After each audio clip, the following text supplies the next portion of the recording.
Hello, hello. I'm just fixing a little bit here. I should have brought my what do you call it? Drink.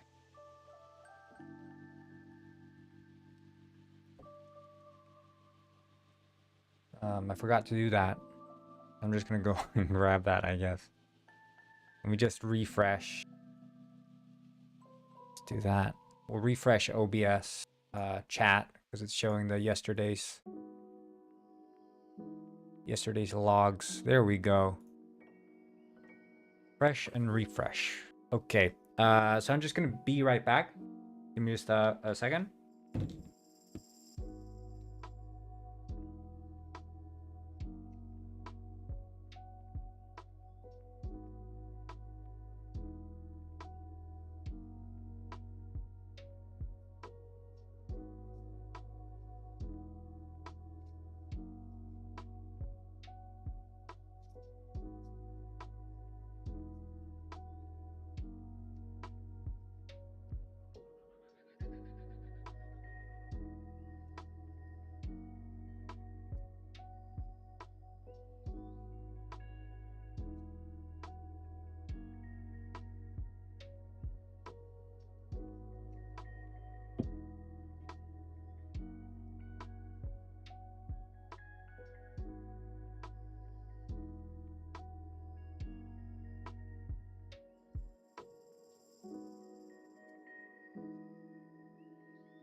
Okay, there we go.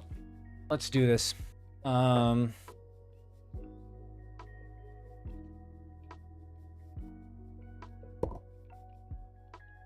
So, we'll see if that works.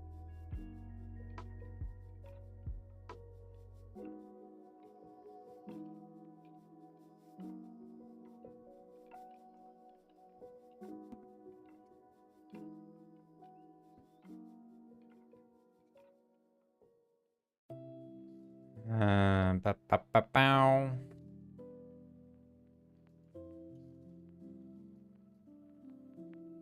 So, it's the lobby manager.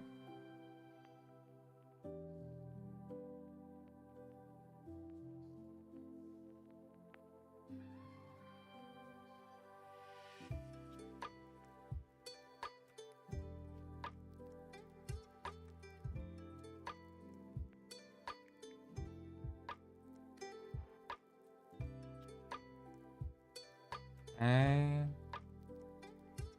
we don't need Rand start.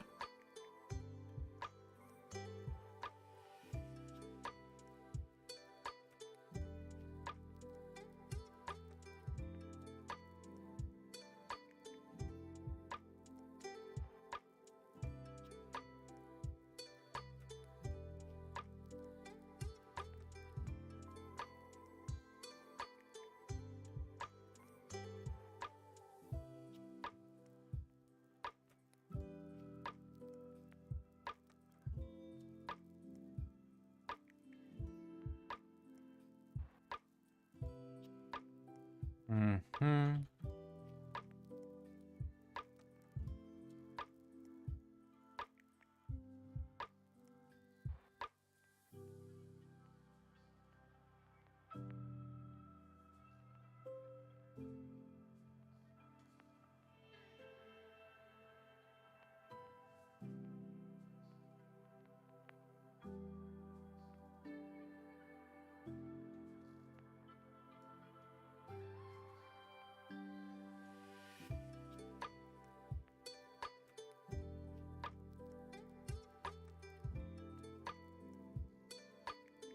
Hey, so there should be a transform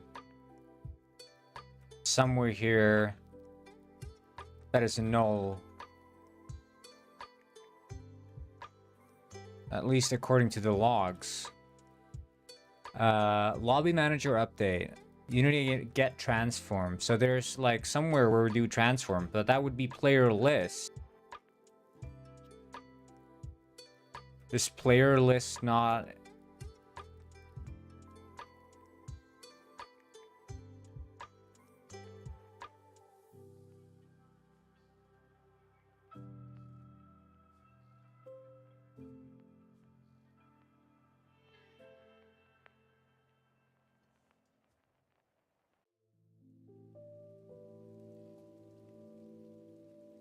Gonna close some stuff.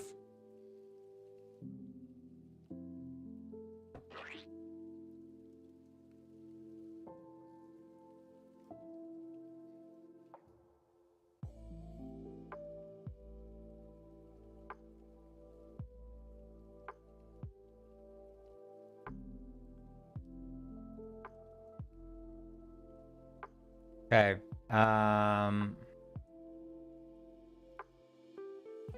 So in the lobby,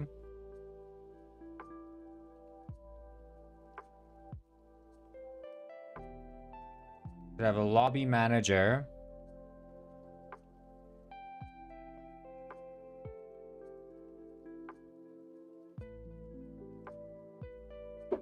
And a player list, which is a player panel. Okay, yeah, I mean, that one should be fine. Although this one is a network object.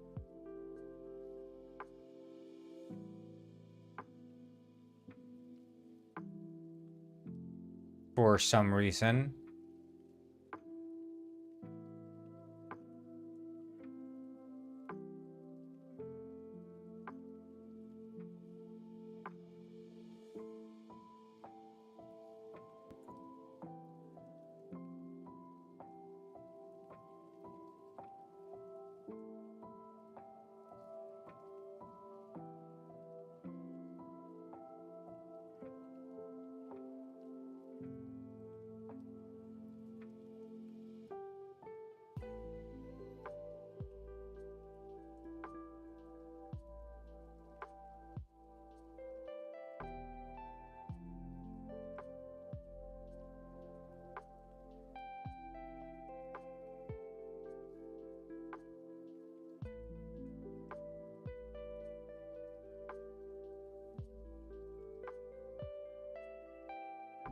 Yeah, because the player panel is the list, so...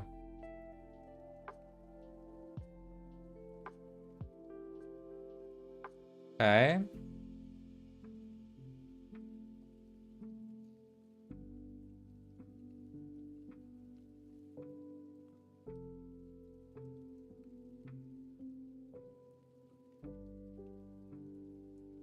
Because that's the only part where we access the transform.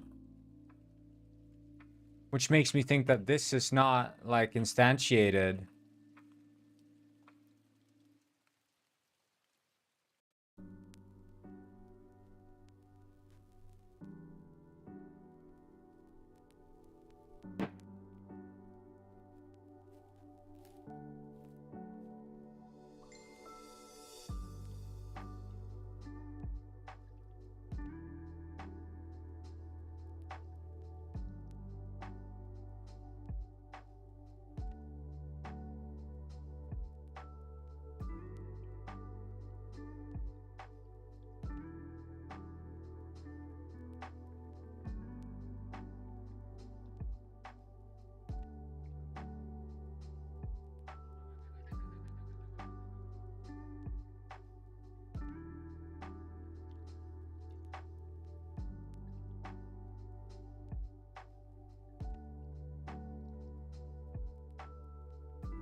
Hmm.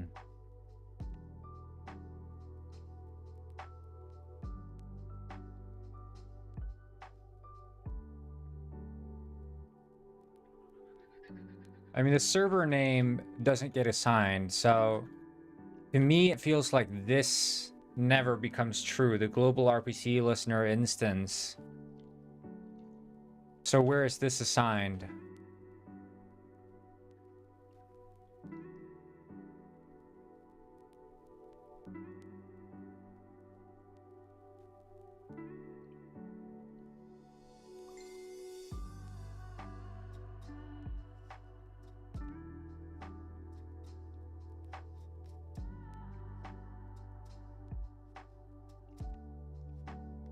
Because that runs. It says spawned.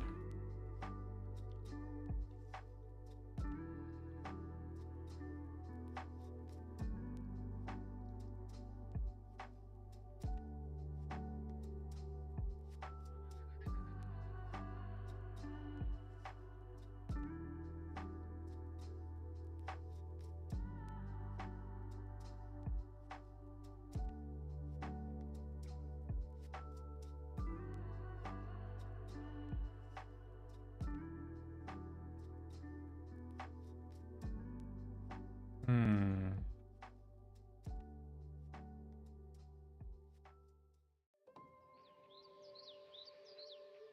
Okay. Um.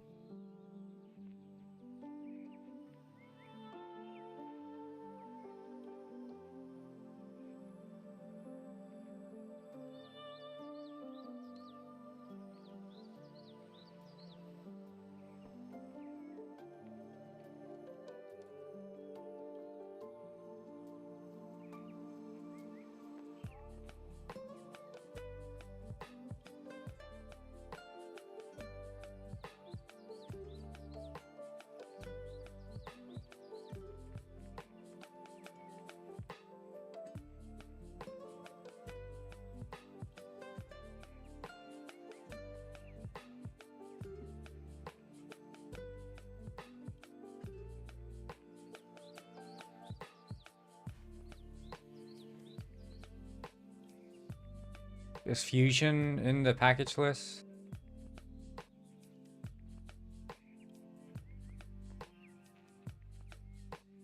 Yeah.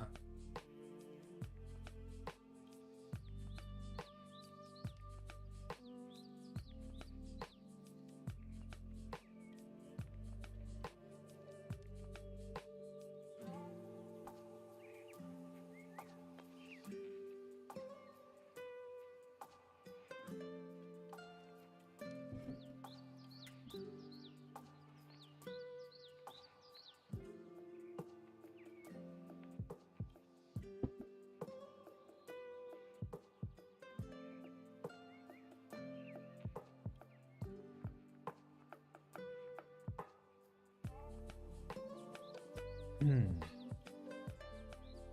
Yabba dabba doo.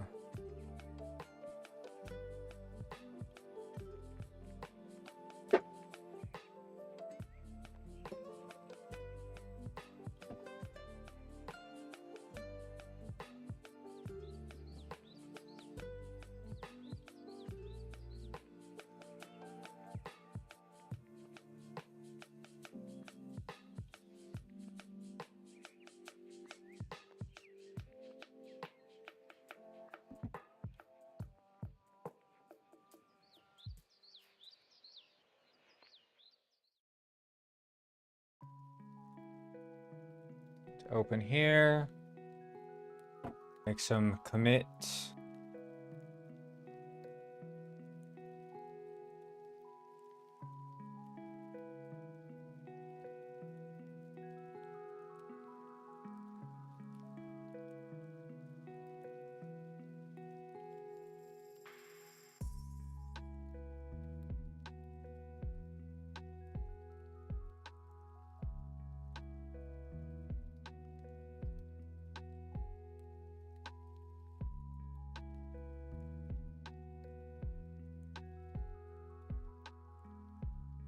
Oh shit.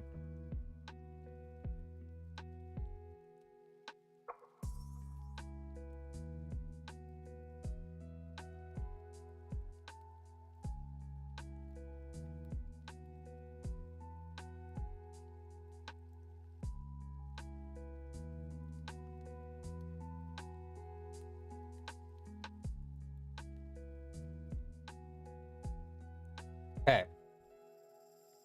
Um.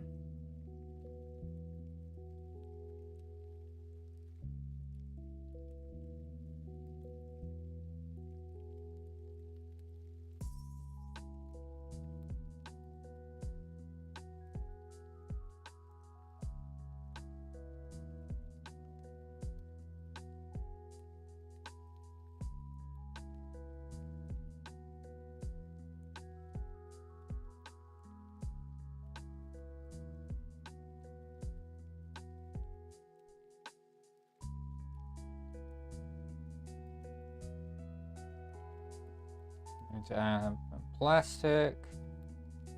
The big heist.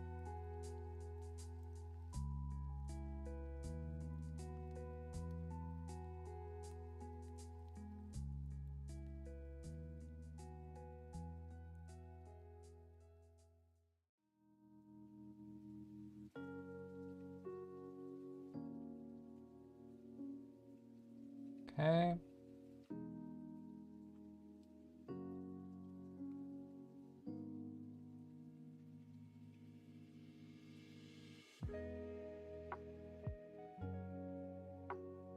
I have to rebuild the entire library. Okay. Not awesome.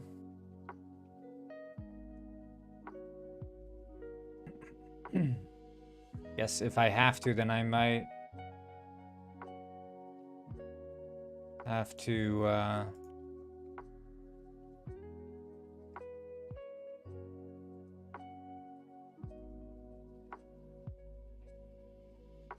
delete Easy Roads 3D has to go.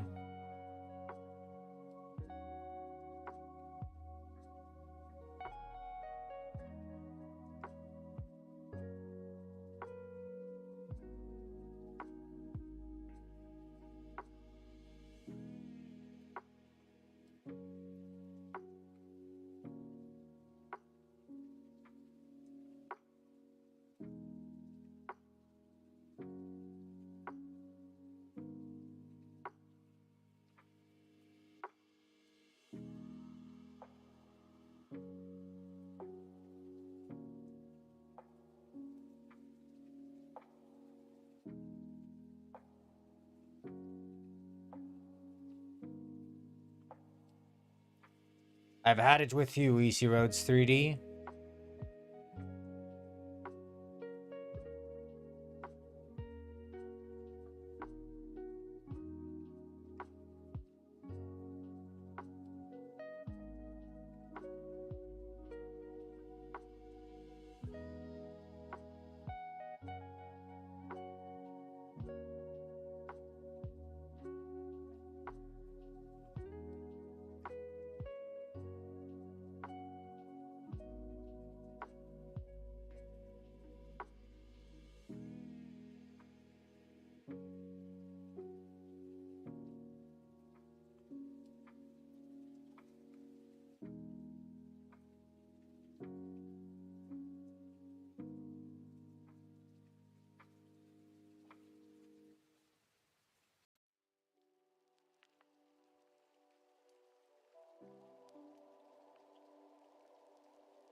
Hey, sweet. Because,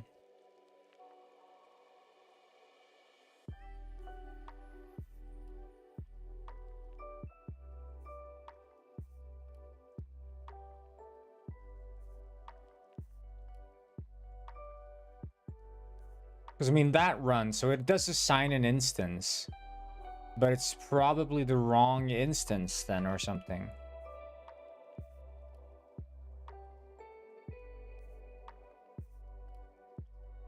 Or rather, the instance gets assigned before...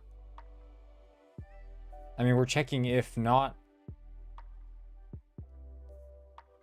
Or something like if instance doesn't equal this or something.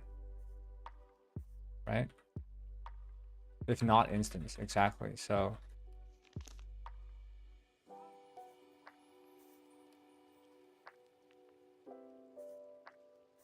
Only there. Okay.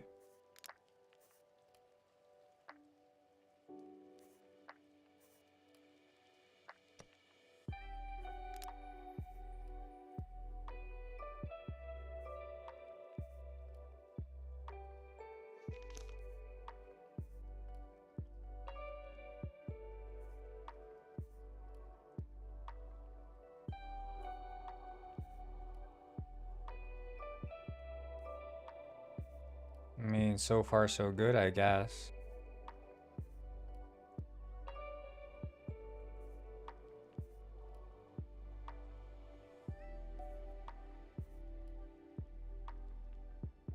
Wait.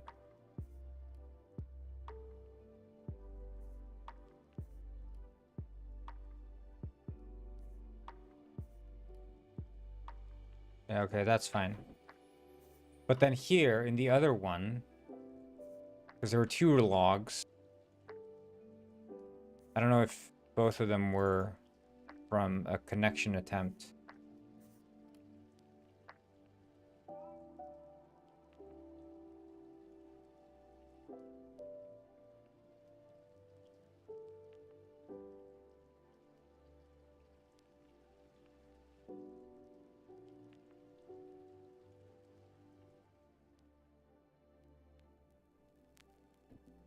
Okay.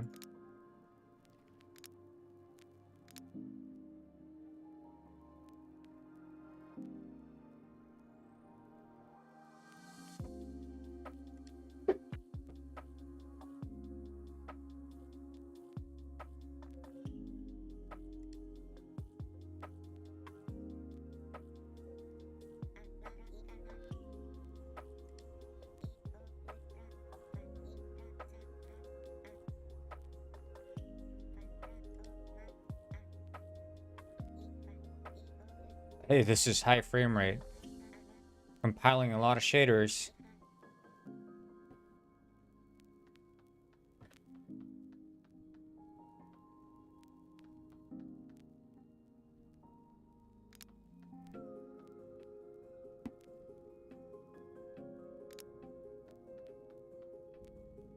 Why the, is it the free aspect?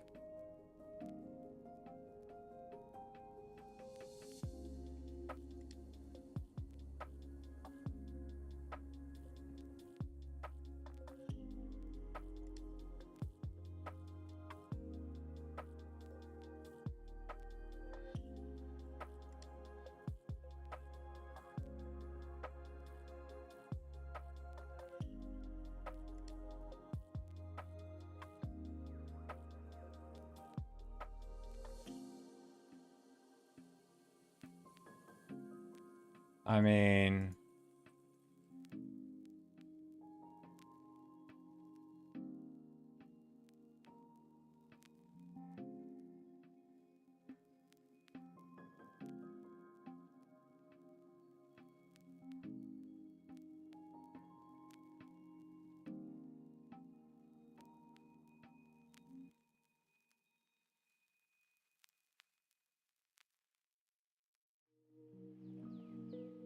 See here, Penguin.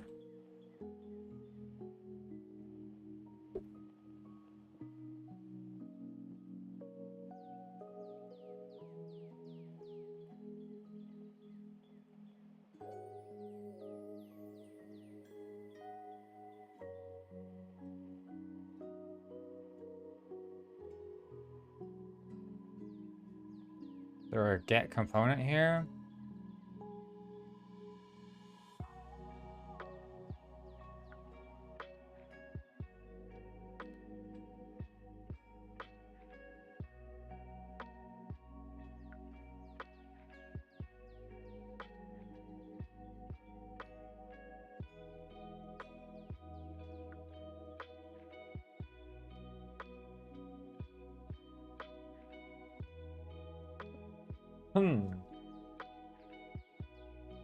Rescue.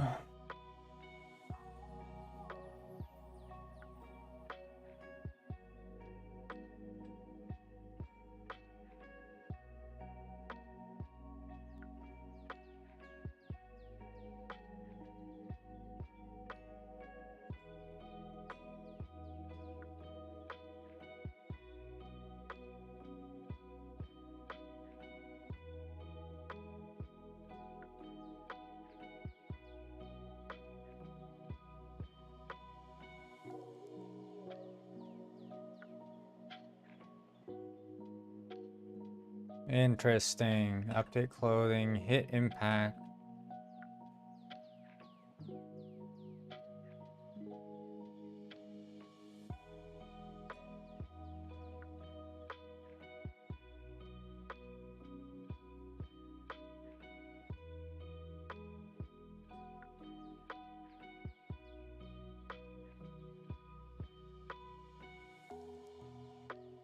On. It's me from yesterday. Hello, Leah. What's up?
I'm good. I remember you.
Just have to remove all this shit.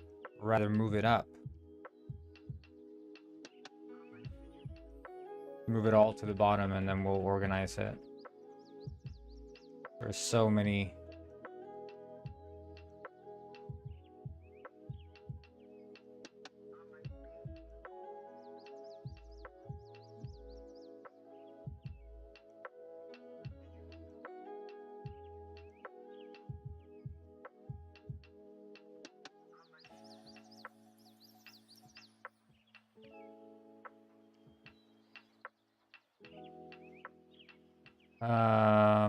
Yeah, I'm good.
Okay.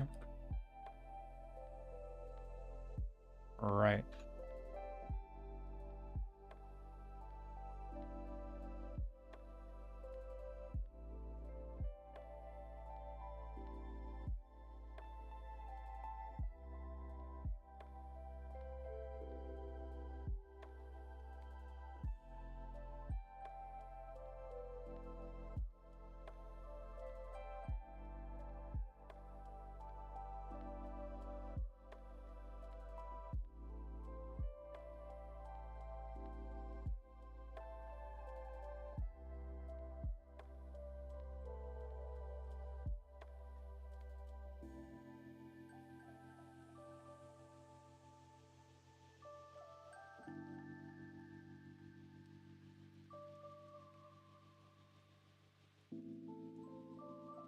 Ba, ba, ba, bow.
Ka-chow.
Hey.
Hey.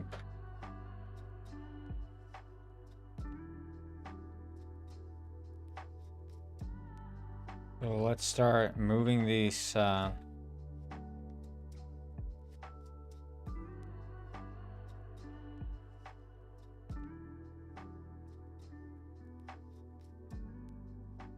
We'll just.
Okay.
Hey, I'm good. I'm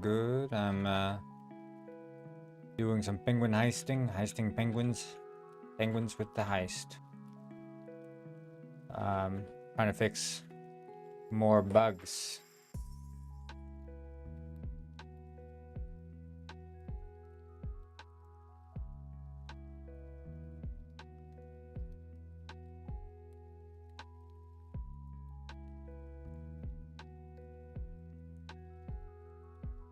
Reorganizing a bit in the penguin script, which is a bit of a behemoth. Got 3,000 lines.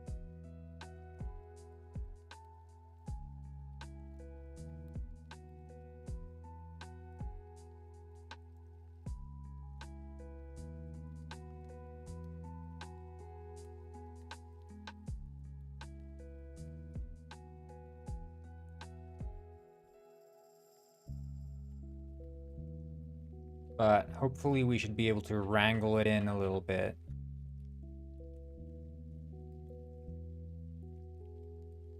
Because part of the issue with the script is that it, I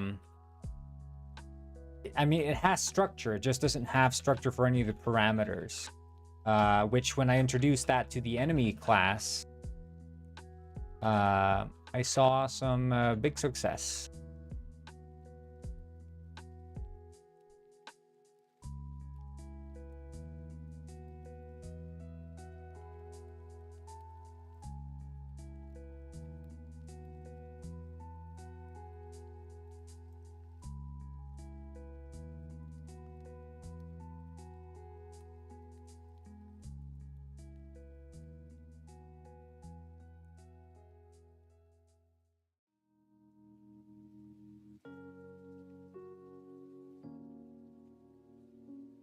It probably, I mean, it's not tedious. I mean, in my opinion, ever since I got this new keyboard, rather, and then subsequently learned Vim Motions, I quite like traversing through code, because it used to be I'd have to, like, keep moving my hand over to reach for the mouse. I don't do that shit anymore. And that's quite nice.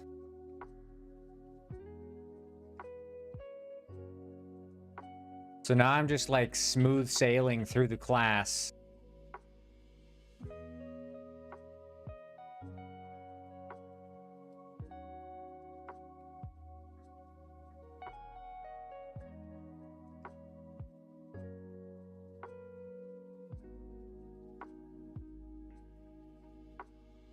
Yeah, that's what I'm saying.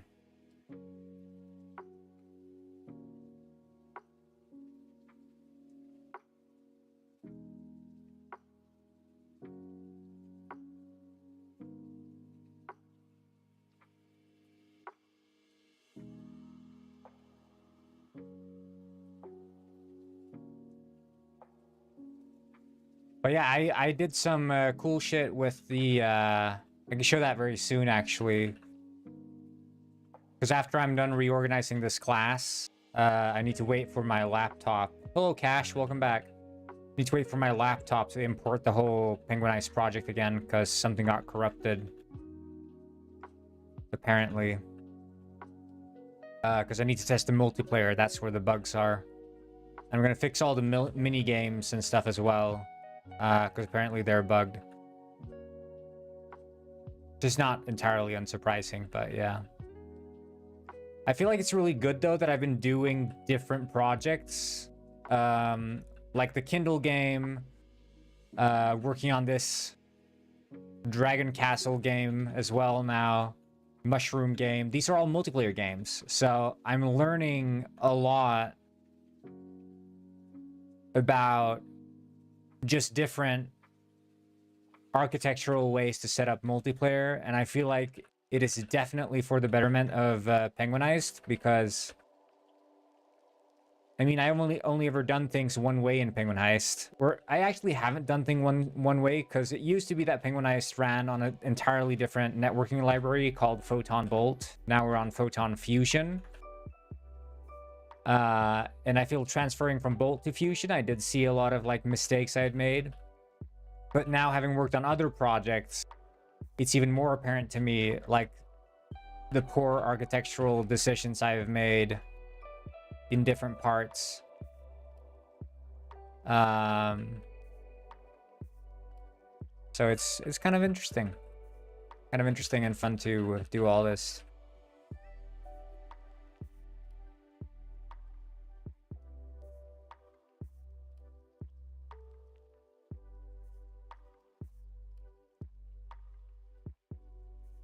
But this is unchanged.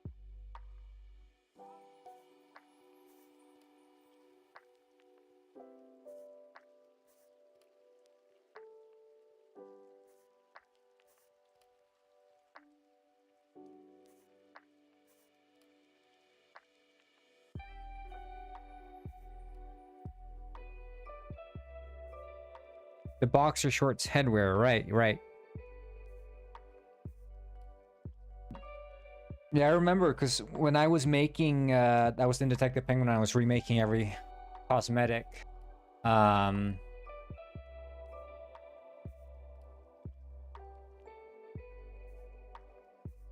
I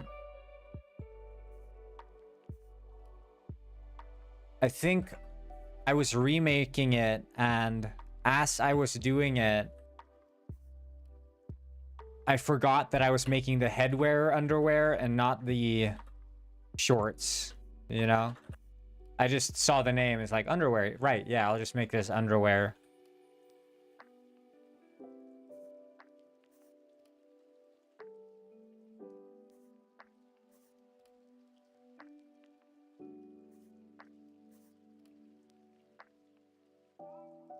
Okay.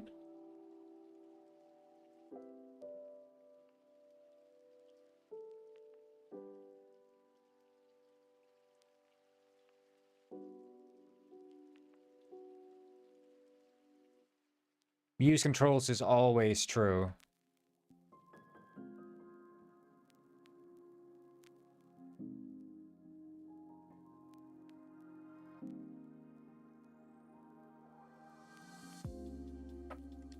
See, these are the kind of stupid things that's just leftover code, and it just bloats the class, makes it far more confusing to read, because use controls implies that sometimes use controls is not true, but it's always true. You always use controls. Okay, let me show you what I did for the Dragon Castle yesterday. By the way, Dragon Castle is going to be canceled by public, because it turns out that the game uses AI in its development stage for placeholder cards. So sadly, we're getting canceled. So we might have to scrap the project due to backlash.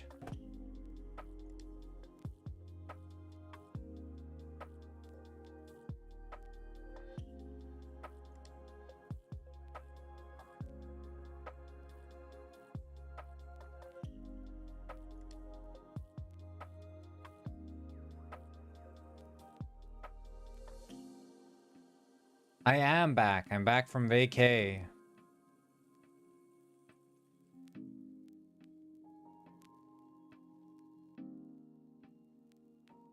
Yeah, I mean, it's a different thing if it's like, you know, I wouldn't post this stuff on Reddit, right? With placeholders. It's literally just for myself. And it just happens to be that I'm also streaming, you know, so other people do see it. What are you making? I'm making a, well, I'm making two games at once, actually, right now. One is a sort of dungeon game where where you run through a dungeon and try not to die. It's like a dice roll, sort of Dungeons and Dragons-ish. The other one is a penguin-based heist game, multiplayer, physics-based. Very fun. So we're going to be working a bit on that today, but I just want to show this dice roll stuff I implemented yesterday.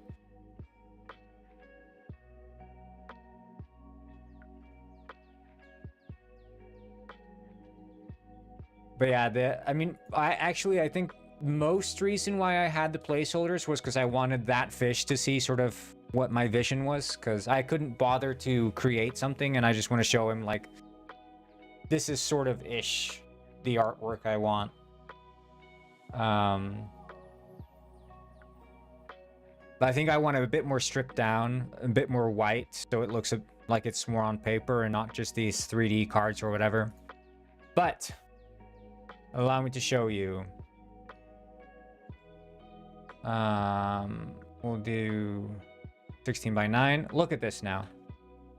So you walk in, empty room. Okay, we're just gonna try to find a dice roll room, and you'll see.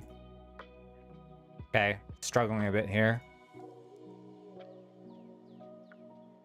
Show me the empty room. Oh my god, it's too many empty rooms. What? Another empty room. Come on. There we go. So, flying bats. Fill the room. Roll a d6. 1, you avoid the bats. 2 to 4, you take 1 HP damage. 5 to 6, you take 2 HP damage. You notice how the dice came in there on its own, just smoothly fading in. And so you get this card, you see the info, you get to click, it rolls the die. And we got a 2, so we take 1 HP damage. Lost 1 HP, oh no, and the card goes away. But if we can find the other room...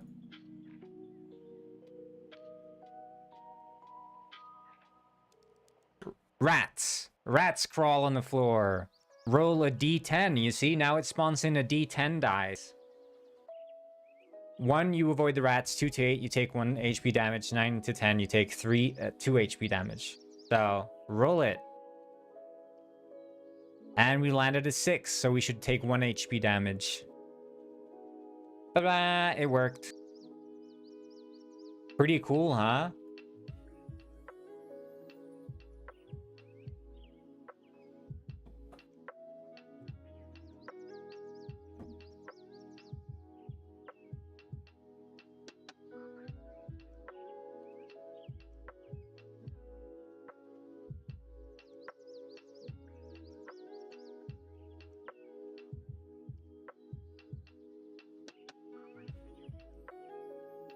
And this, I mean, you know, this is the simple stuff, and it's multiplayer, right? So you get to watch all your friends end up in these wacky scenarios, where they get charged by rats, and it's always like the most fun part to me is towards the end game, like when the entire game is about to end, everyone's got some treasure, some people have already died, and you're just trying to get back to the towers. And you're like just inches away from winning, and then you get like the most unlucky draw ever, where a freaking 2 orcs come and club you down or whatever, or you try to walk across a plank and you just fall off because of a bad dice roll, and it's all going to tie into stats as well. So like right now the rats just do like flat damage, but for example, let's say you pick a character who has more armor. Well, if you have more armor, then it's going to be a bit more favorable. Like maybe even if you end up taking 1 HP damage, your armor negates that damage taken. So it's all like different situations will favor different you know, skills. Let's say maybe there's a trap where you know, one of those, what's it called? If this is the entrance to the room here, you go in and there's a freaking, you know, rope with a log on it. You know? You know these. So like the log is swinging down from the ceiling. If you have agility there, maybe you can dodge it more easily. So your dice roll. It is tabletop RPG, but you have way fewer choices. The rounds are way shorter. All characters are pre-made. And randomness is like where the fun is.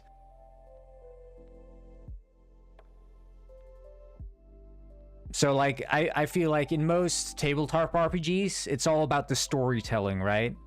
The randomness just adds flavor, but really it's about creative thinking and storytelling.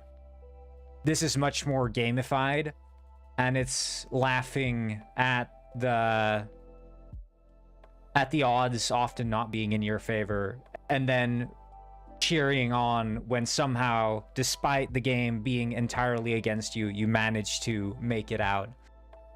Either because of pure luck or because you've gotten good enough at judging where the odds will lean in your favor. So that's also something where, let's say you pick a character who has really high agility but is very weak, doesn't have armor, then maybe it's best to stay away from enemy encounters, and you have to sort of learn that as you play, that sometimes different types of characters do more or less favorably in different situations.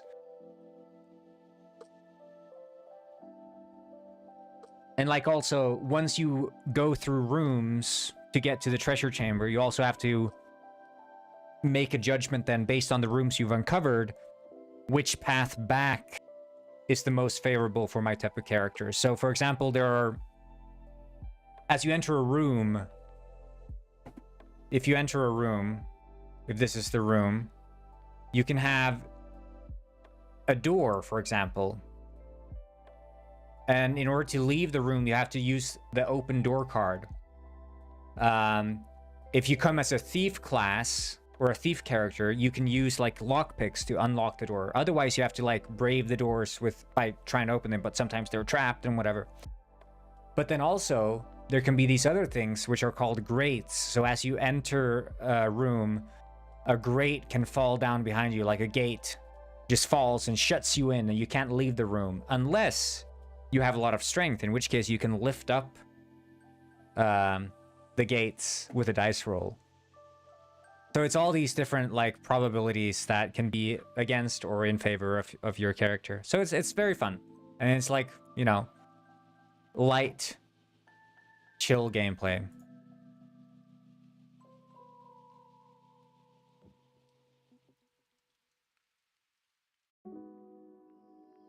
I played it a lot over Christmas, the original game. But yeah, this is going to be a lot more like, because one critique of the game, the tabletop game that this is based on, is that, first of all, a full round of the game can last about an hour. So let's say you're 4 people, you leave the tower, and in the first move you die. Now you have to sit there and just wait for your friends to finish playing for an hour. Not super fun. So that's a problem. Well, in this game, that's not an issue, because the moment you die, you can just say, well, I'm out of here. You disconnect and you join the new game. So problem solved, right? You just keep playing. If you die, you can stick around if you want to. Otherwise, you just leave. Second of all, another critique is just the speed of the game in general. It's quite slow. Turns take a long time because you have to like go through cards. This would speed up that experience because cards are automatically pulled, the dice are automatically fetched, things are sped up, snappier. Second of all, this game allows you to play with strangers, so, you know, online matchmaking, you're just playing with random people. That's pretty cool. Another thing it can do, which the original game doesn't have, which of course is a thing in Dungeons & Dragons, is meta progression, where your character actually grows sort of outside of the game. Because you can take your character on different campaigns, right, in Dungeons & Dragons. You could do the same here. So many fun things that we can do with this game that's not possible in a tabletop setting.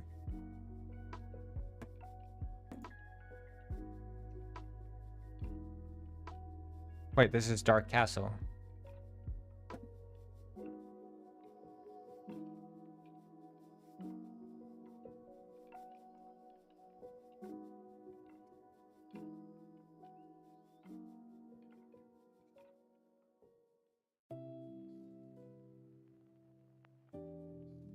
So yeah, I mean the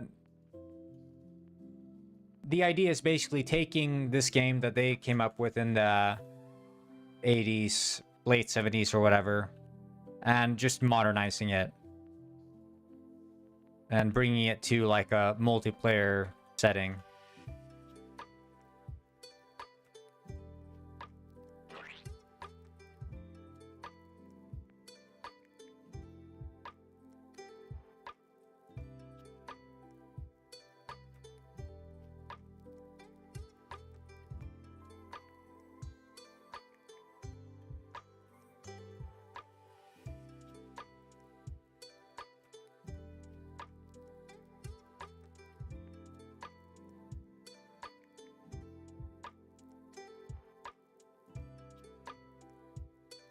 But it is a game where if you don't like randomness, you're not gonna like it, because the majority of what the game is chance, but the fun comes from figuring out where the chance can play in your favor, and that is only something you can do by having knowledge about the game.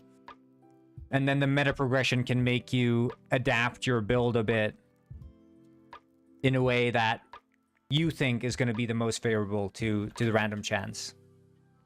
But we want to have like a bunch of unique characters, not too many, but a bunch, and they're all going to have their own like lore, backstory and stuff. So there's going to be a bit of flavor text for like the beings that exist in the castle and the penguins that decide to venture it. It's not going to be like Chef Penguino is not going to be in the game, obviously. Maybe he will. I don't know. DLC character. So one really has to get into it. Hey, well, if you want to get really good, then you can only get really good by knowing what stuff exists in the randomness. So, like, if you know that, like, chest cards generally lead to treasure, but occasionally make you stabbed, then maybe when you're low on health, like if you have 1 health left, you might not take the risk of getting that extra treasure on your way out because you know that you might get stabbed by the chest. Whereas someone who's just recently started playing think, oh, chests. Well, obviously, chests can never be bad, so you just open the chest, but then you get stabbed and you die. So there it's, you know, the good player will know when to take risks. Whereas the noob player, you know, the expectation is that the new players will still get some fun out of it because it's a silly thing. You know, it's just like Dark Souls when you try to open the chest, but the chest just eats you up. It's a similar thing. Whereas in Dark Souls, you know, there are moments where it's just like, if you didn't know this, you're just gonna die. But then there are other moments where it's just like, skill is the only way through. But I like the elements of surprise that come from playing these kind of games.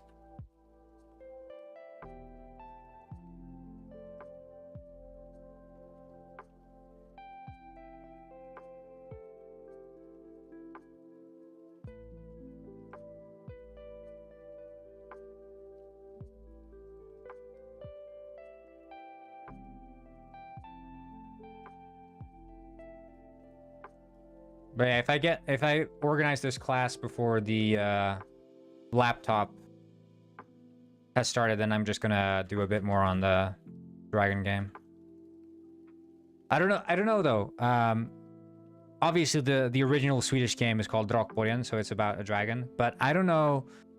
I want to have the treasure chamber in the middle, but I don't think I can have a dragon in there because that's like too obvious of a ripoff. So, like, what would be a dragon replacement? Are there any dragon-like creatures? I don't know.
There are plenty from mythology if you want to keep it dragonish.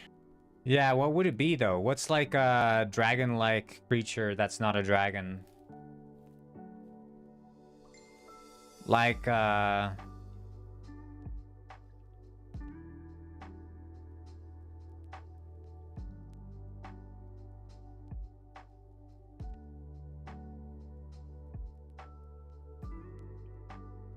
griffins, gnomes, and leprechauns. I don't know. I mean, the salamander.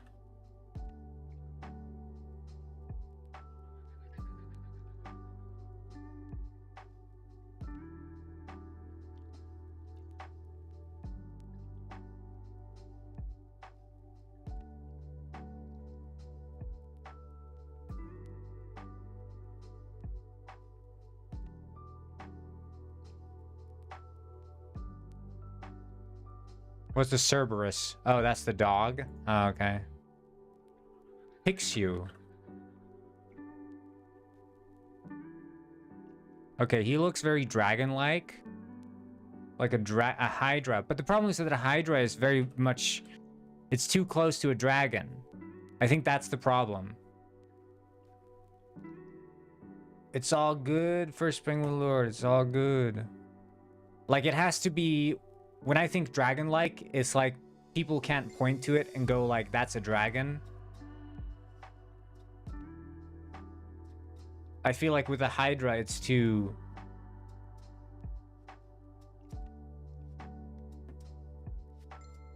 But like the...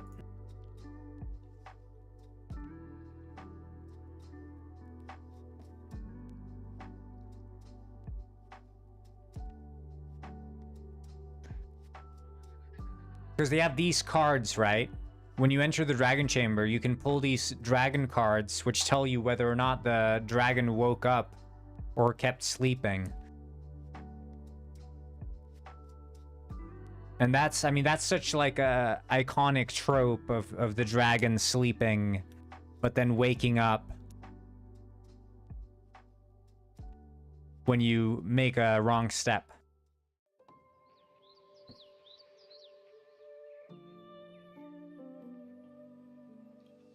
Which is like, how do you even replace that without going the route of the dragon?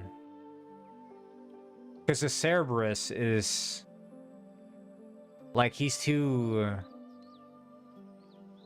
I can't imagine a three-headed dog in Harask. Okay. He's kind of scary. What is it, like a turtle? Spooky turtle? Lion turtle?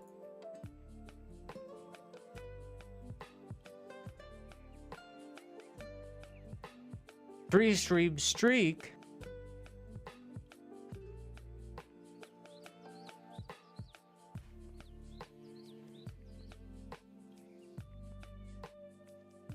I mean, we could do an interpretation of a turtle. But would it be in a castle in Penguin Ice, do you think? I mean, we have established the existence of penguin turtles, so arguably yes. I like salamander. Like the worms, the magma worms. Like, yes, they're dragon-ish. They do have wings. They're way too dragon-ish.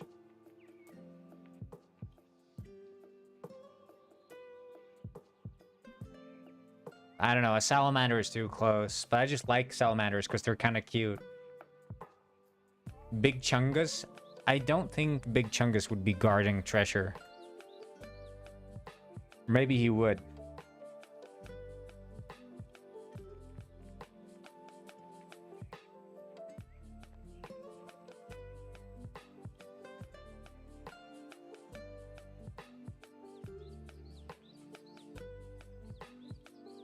Lindworm.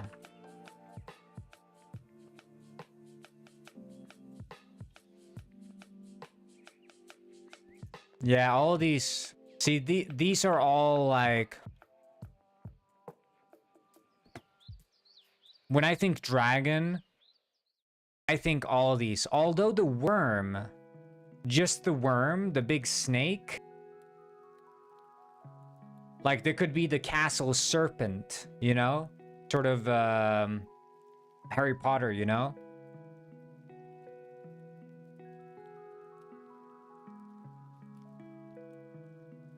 That could be kind of cool. We don't call it the dragon, it's the serpent.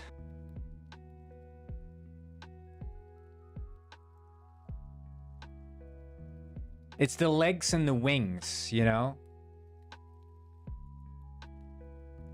So a drake has no wings, but a dragon does. Interesting. I don't know, I feel like that changes all the time.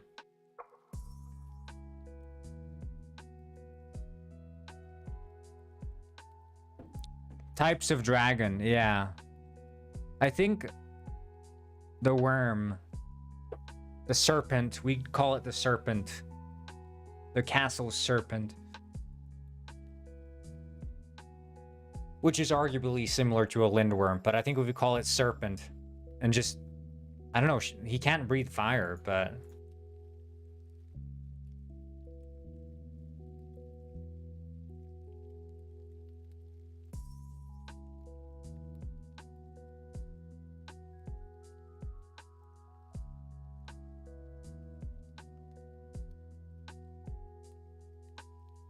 Yeah, I think that's the thing. Every lizard is a dragon, but that's also like... If we have,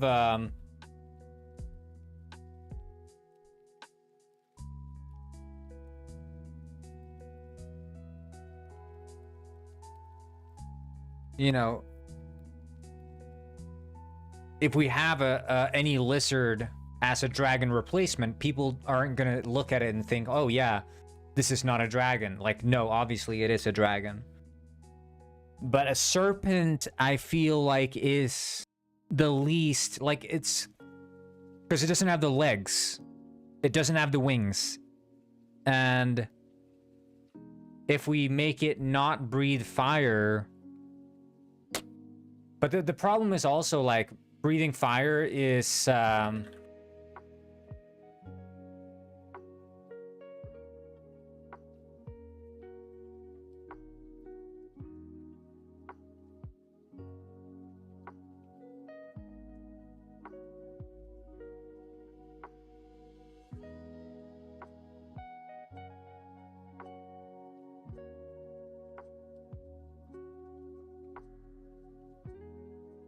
I don't know.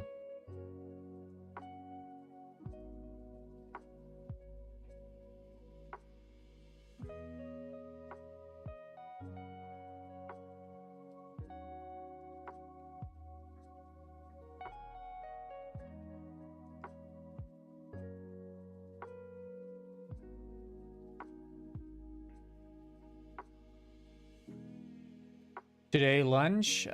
Probably I got this kefir yogurt. Probably that.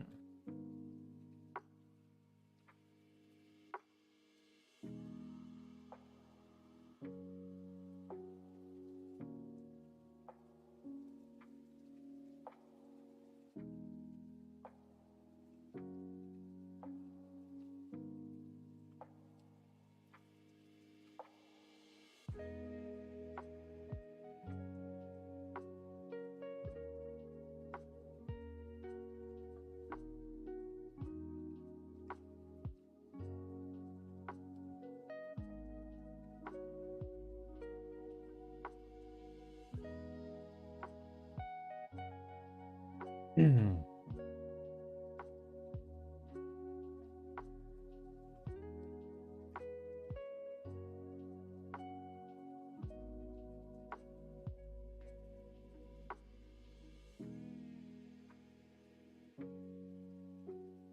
I actually, over New Year's, I made hot pot. Yeah. Did I tell you guys that? I made Chinese hot pot. It was very delicious.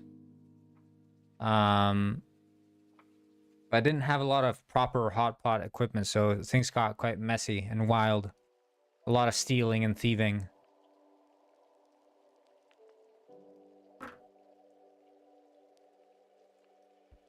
Bat soup? No. It was, one was with, a broth made with beef marrow. And the other one was a mushroom broth.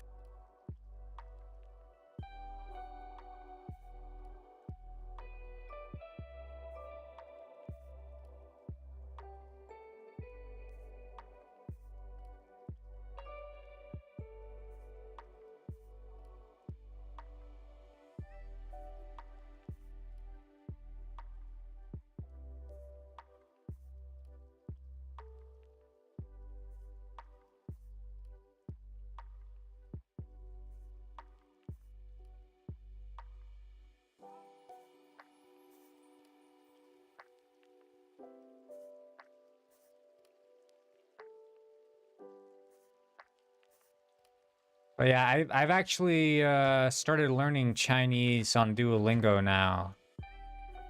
I just want to learn like some East Asian language, not written with traditional Latin alphabet. It was kind of fun. We'll see how far I get.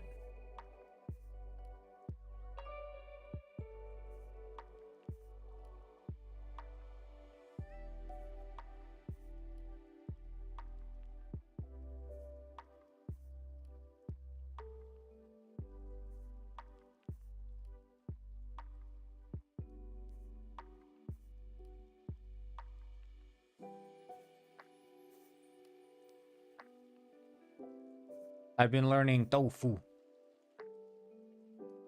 Although I don't know the Chinese tones well enough yet. I can't reliably...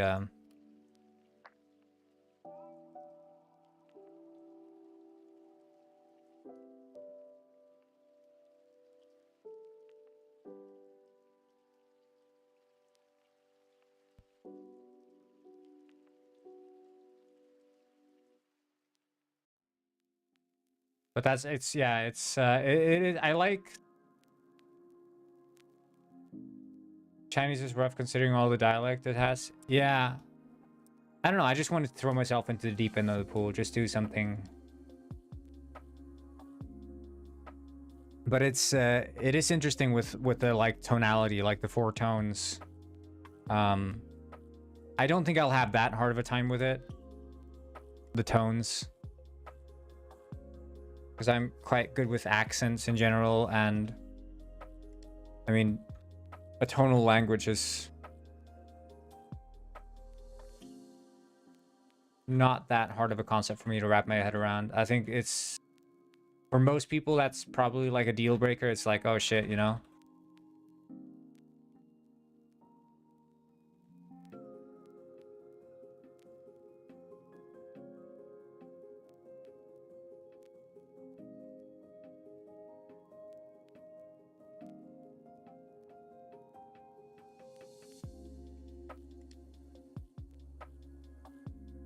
One character in Cantonese would be even harder with the tones.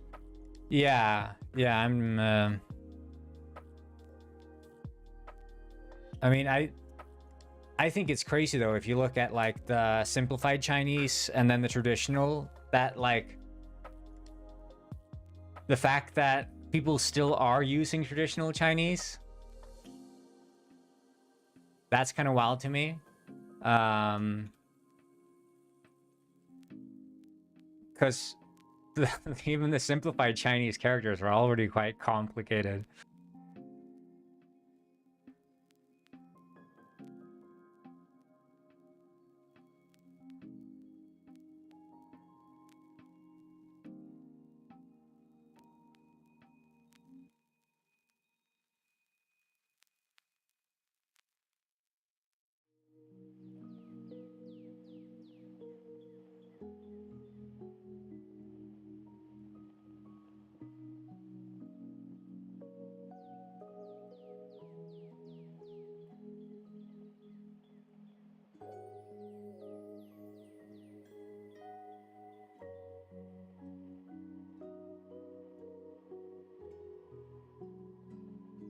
Yeah, I'll tell you when I learn new words. I know shui, it's water, and tofu, tofu. Pang, that's soup, and I think dough is porridge.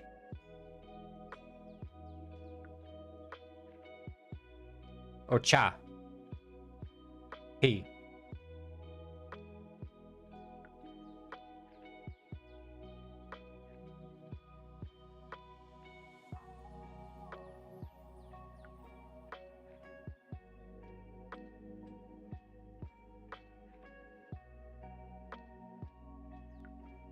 这是 tofu.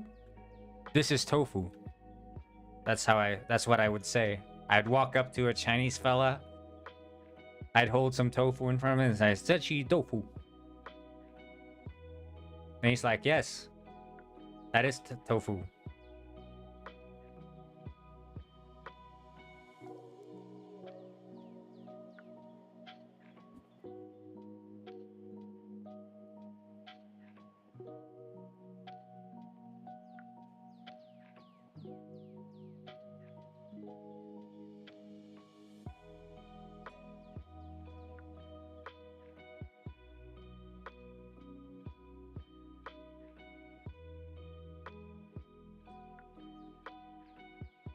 Yeah, I think definitely moving to China next year, 100%. For real, for real. He would offer you a beer and a cigarette.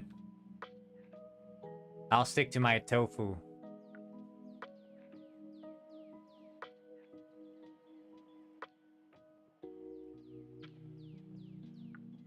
I don't know how to say thank you or no thank you in Chinese, so I'll just rudely put my hand up in his face, shake my head.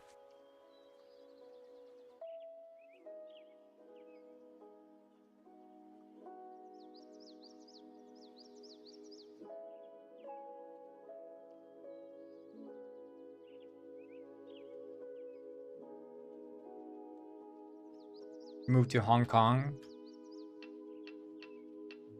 But that defeats the purpose.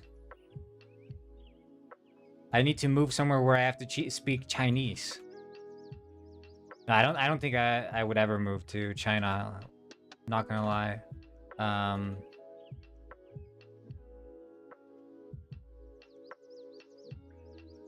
Mostly because of the whole censorship thing. That's not very cool. Not super poggers.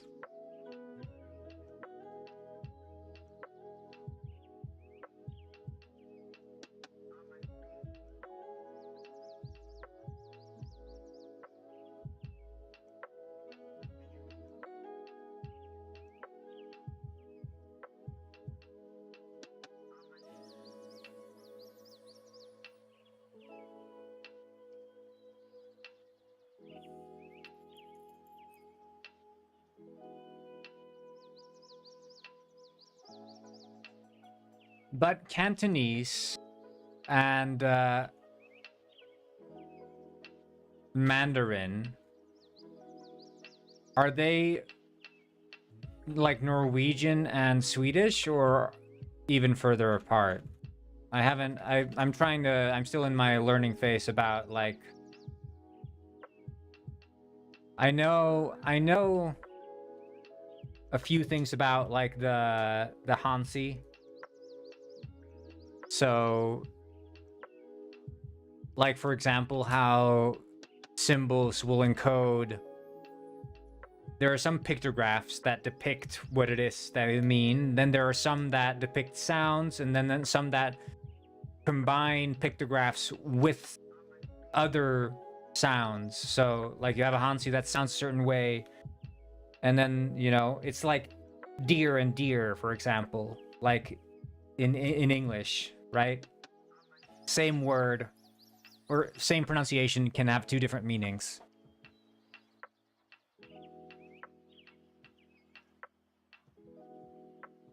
And then they would, in an example, if China were to create, if English used Hansi, they, dear might be the original word, like you're dear to me. Whereas then you have the animal deer. Well, then maybe you'd have the sign for deer, and then encode that also with the symbol for like animal or something. If there's a pictograph for animal, like that seems to be a common thing in a lot of Hansi. Is that combination of like, this is the sound it makes, but then also this is what it actually means in this context.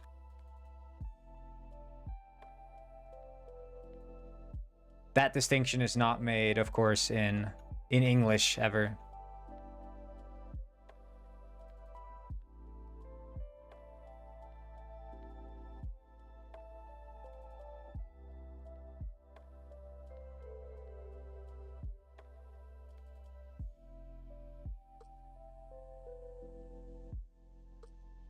There's just different spellings.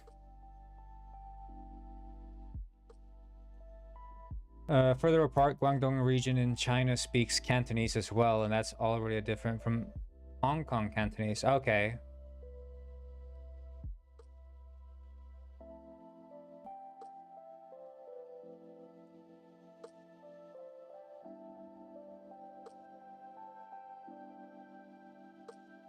Yeah, I think it's... I want to be comfortable enough in the language that I can walk into like a grocery store, an Asian grocery store. There's specifically one that's quite near where I live here in Iceland, and they have a lot of Chinese stuff, and I just want to be able to look at like the different ingredients and be like, aha, I know that one.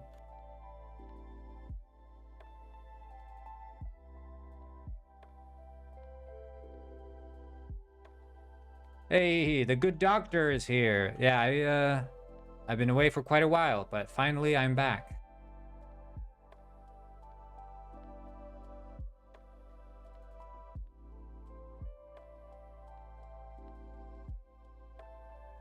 Guangdong Cantonese and Hong Kong Cantonese can become in order to use, but not Mandarin and Canto. Okay.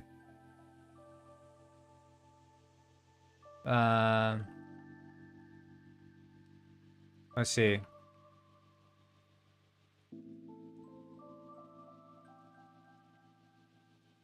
Can a Mandarin speaker understand Cantonese? Mandarin and Cantonese are not mutually intelligible, meaning someone who only speaks Mandarin will generally not be able to... And yeah, okay. Like Spanish and French with significant difference. So but they still have the same root, I would assume. Mandarin has 4 tones and simplified characters. Cantonese has 6 to 9 tones. Woo!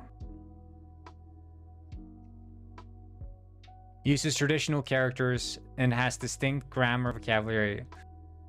Dude. Okay.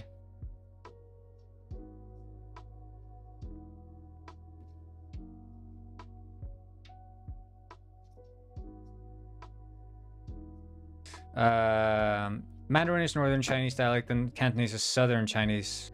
But is it really Northern? Oh, no, it's said. So, sorry, I was mixing it up. Yeah, of course, Cantonese is Southern, yeah.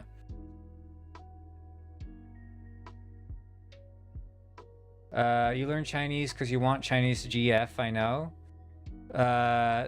You wish it were so, you wish it were so. It's actually...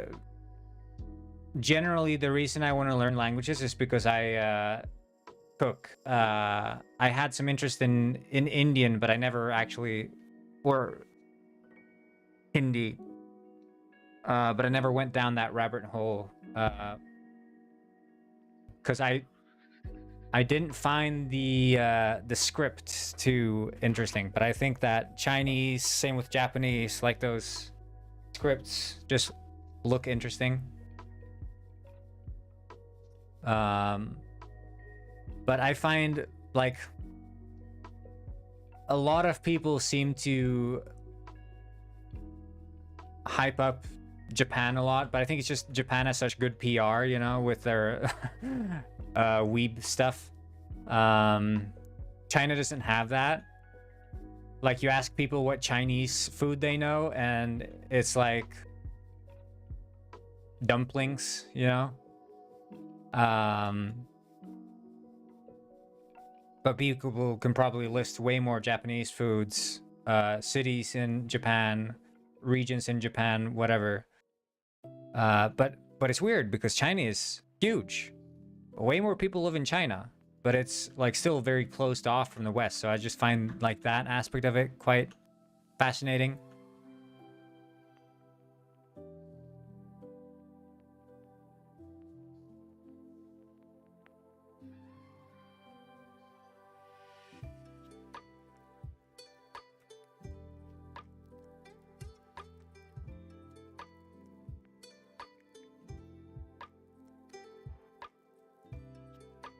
I'm more on the side of China than Japan.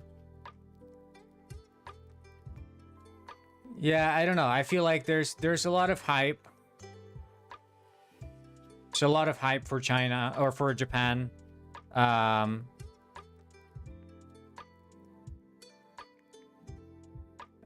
I don't know. I find that the fact that China is so big but still like seemingly completely misunderstood and unknown by the West is fascinating to me. Like the fact that, you know, people don't know that in order to like release a game in China, you need to have an official person as appointed by the Chinese state to represent your company in China and make like a Chinese company, because you cannot have companies outside of China doing business in China. They have to be a Chinese company or whatever, something like that. You can't have like skulls in your games in China because skulls are a banned symbol. And it's all these different weird rules, which is also very fascinating to me. Like, obviously, it's not a good thing that that is the case, but I think it's a very fascinating.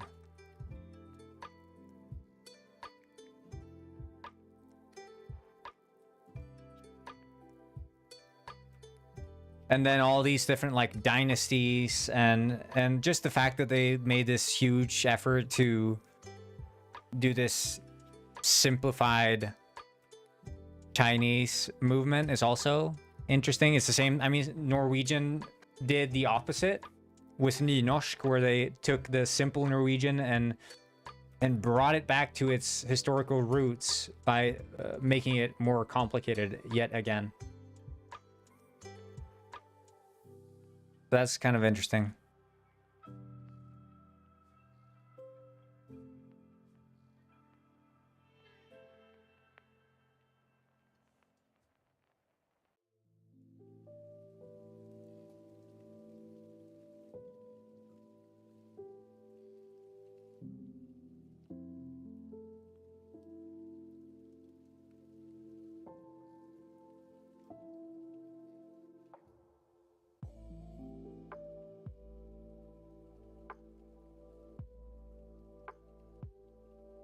But it's, I mean, at least from my experience, it feels like people's in the Western understanding of China is like huge country where stuff is made for cheap. That's all they know of China. And now, I guess, as a huge country where the budget things are made and shipped and sold to the West, like all the cars and phones and stuff. Because it's no longer China making for other companies. exporting.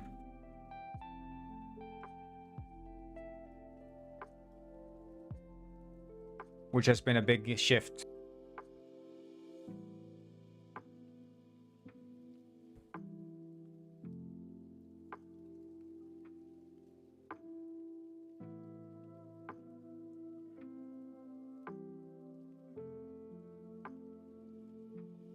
Too much misinformation being spread by our governments. I mean, it's also like China is a very closed off country. Like China is not doing itself any favor either. And then I mean, also you have like the whole Taiwan situation, which is not good. So, I mean, rightfully there's a lot of reasons to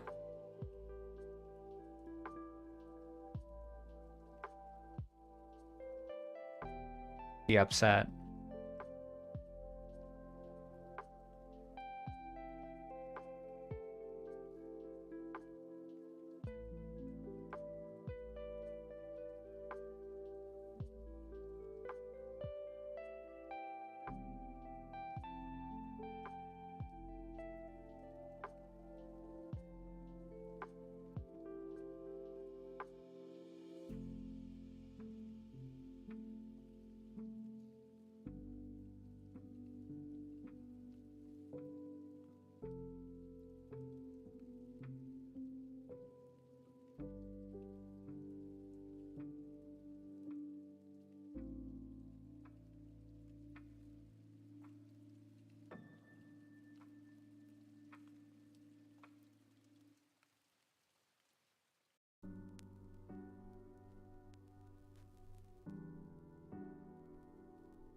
Do you like Warhammer? I have not engaged with Warhammer whatsoever, so I have no opinion.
Like these, I think, should be const.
Probably Instagram, I think.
It's a lot of private ones.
I just want to see the penguin, how he looks right now. I'm just gonna go grab a little yogurt, I think. So I'm just gonna be right back. So yeah, see you guys very soon.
All right.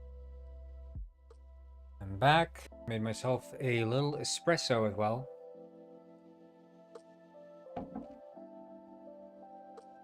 We're doing a bit of standing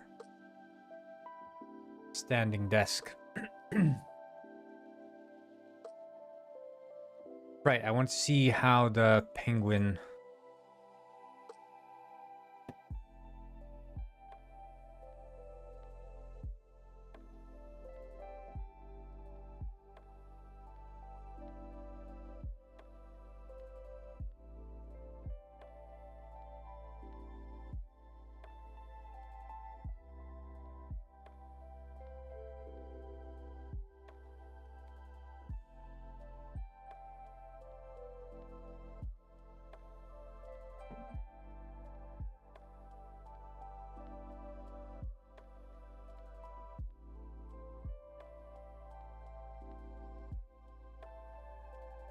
Yeah, this one's quite nice.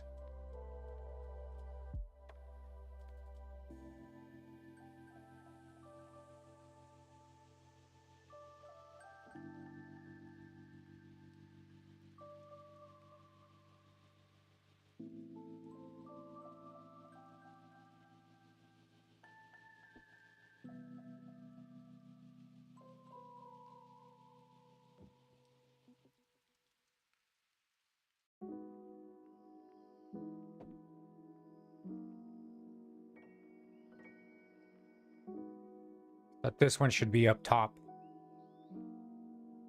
You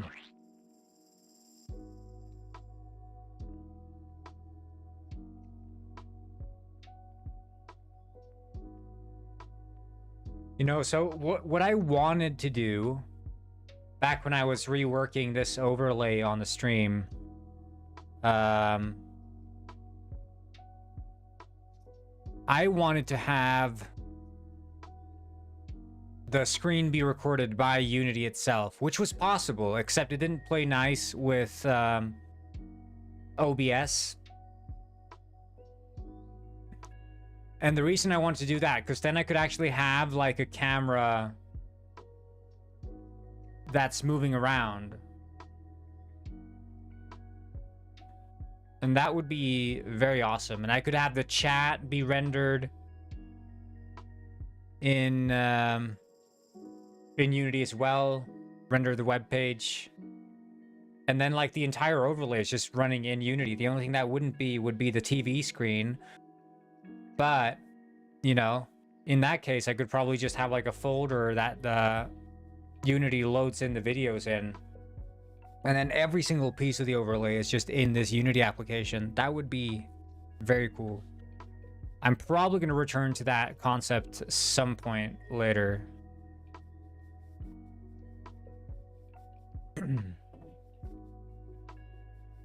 Yeah, camera there is...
Teach to dance, yes. Ah.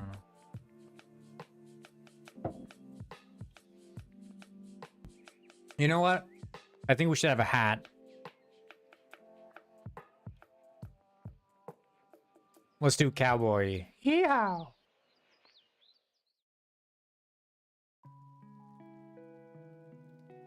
Oh shit. Right. Okay.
Okay.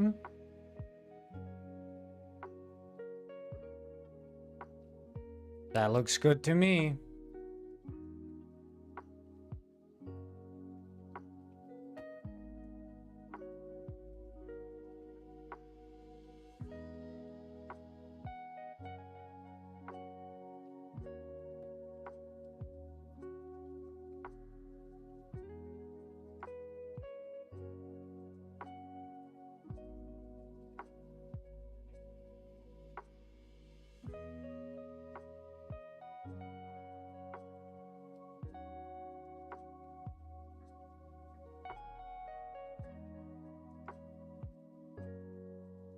Okay, we still have to organize all these private ones.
Howdy again. Why the hat? I just felt like today was a hat day.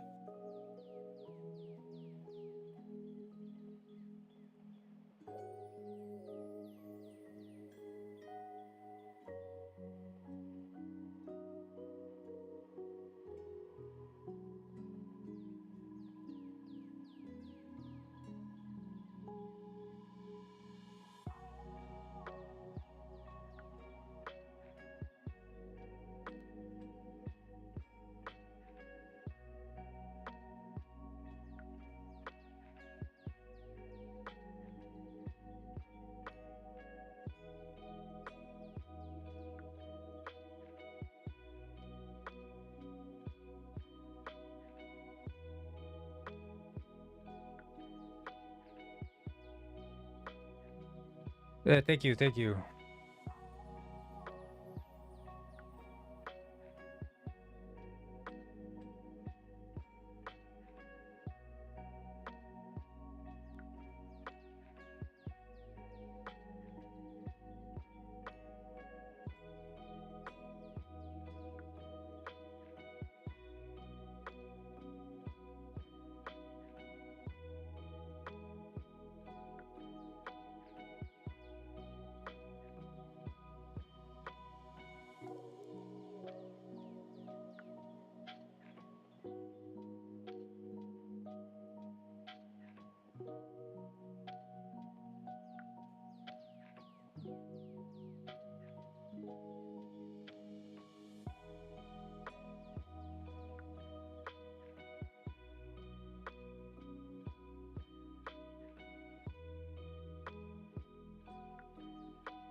Okay.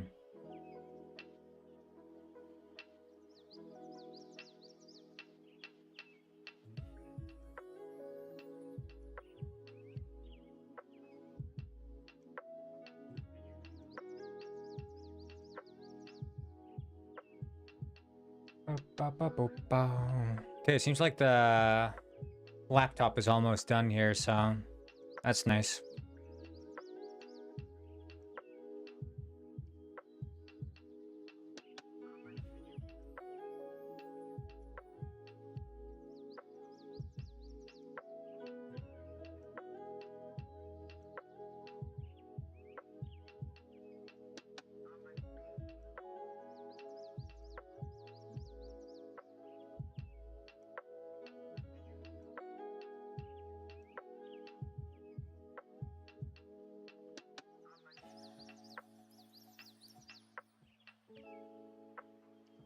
Okay, it just finished. Nice.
Okay.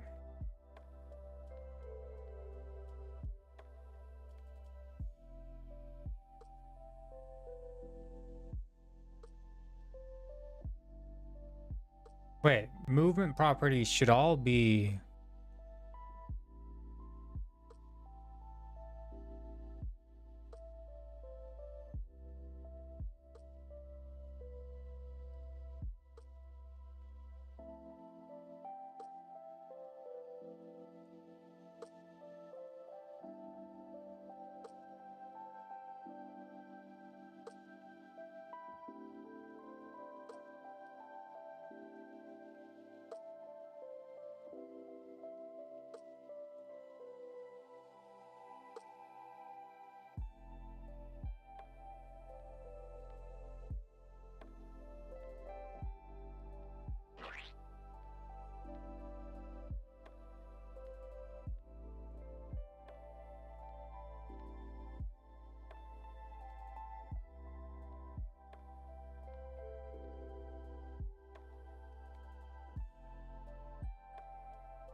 Okay, let's do some testing.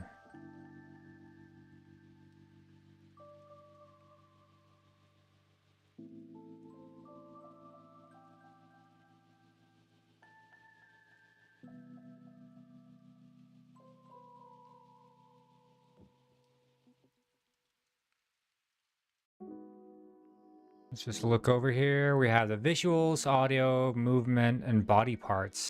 Yeah, that's clean.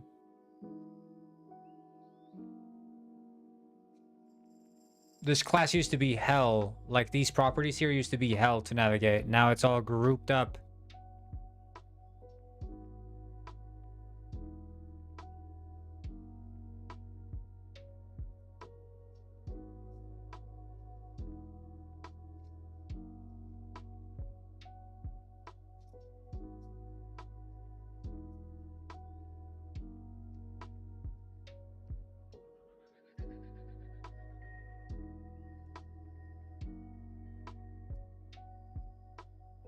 So I've started using the debugger a lot more.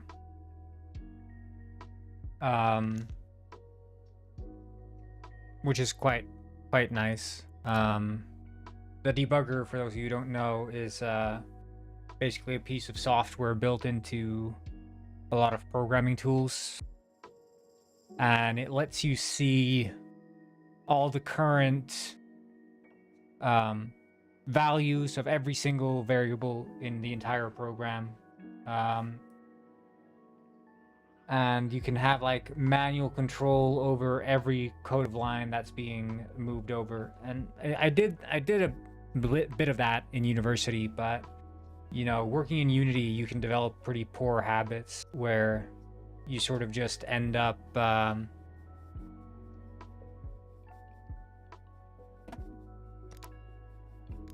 mean, I guess you just end up printing out stuff in the logs as opposed to you actually running a debugger.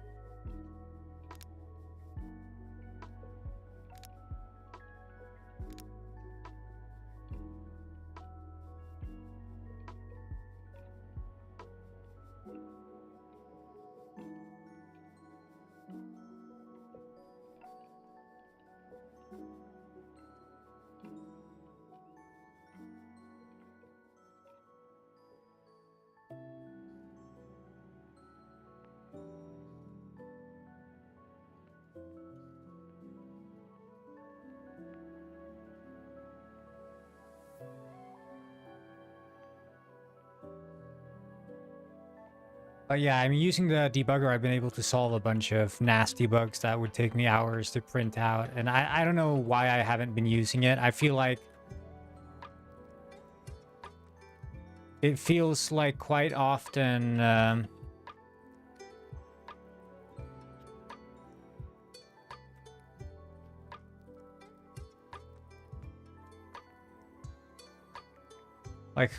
it feels like they're quite clunky. I don't know.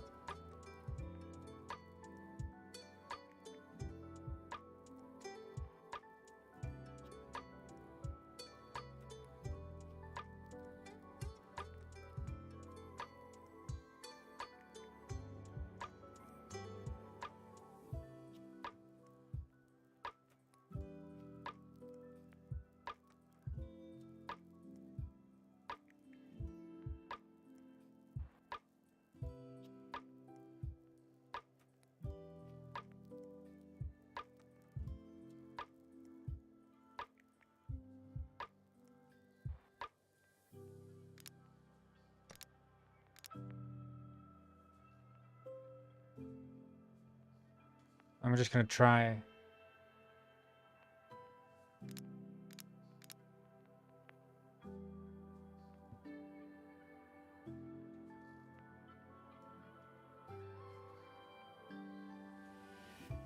Yeah, okay, sweet.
Yeah, the max health is not getting assigned. We're just dying.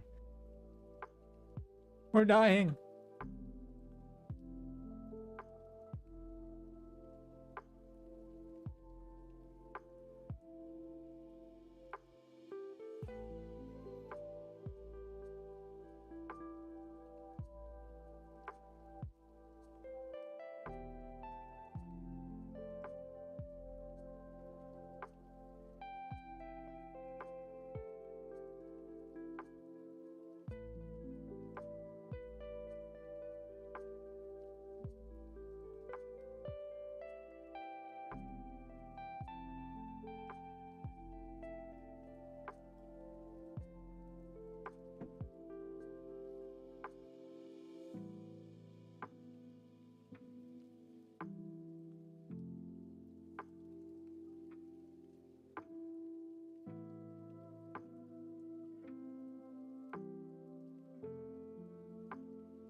Refresh.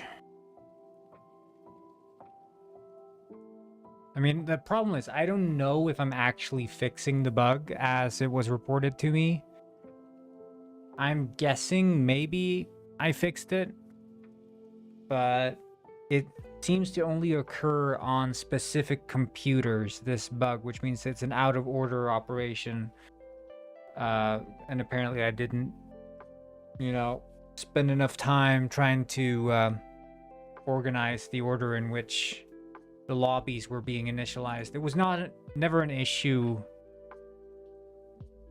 before the networking change, but then when we moved over to shared, I had to change the way in which things got initialized, and that seemingly screwed some things up.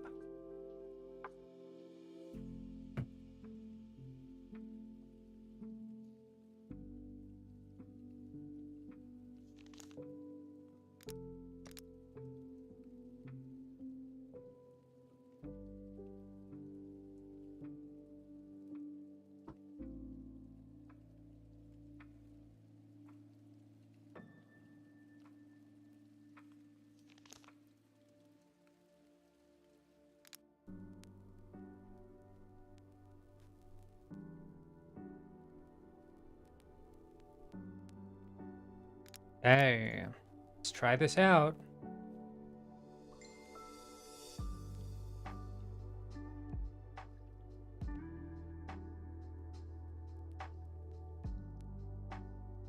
Okay, no dead enemies. Spawning in as I should.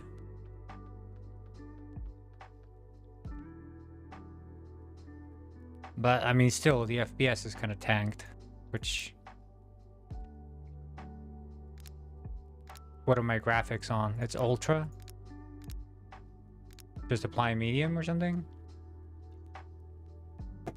Could be that the shadow rendering is like too taxing. We'll let the shaders compile.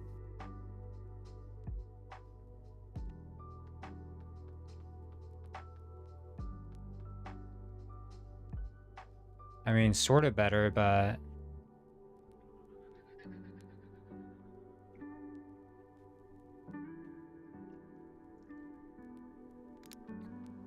We'll analyze that later.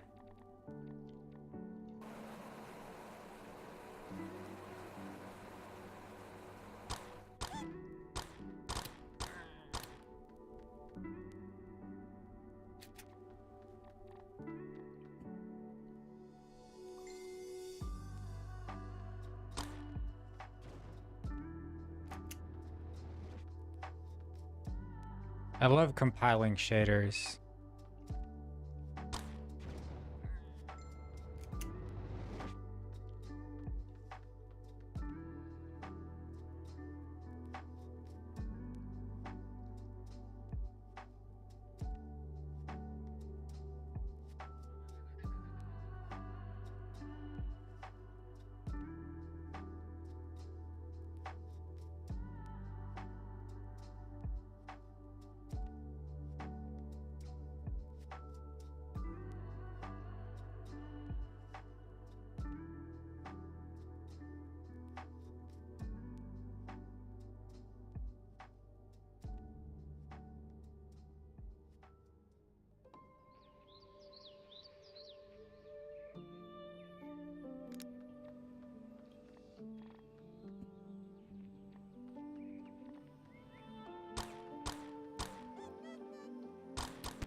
Bow, bow, bow, bow.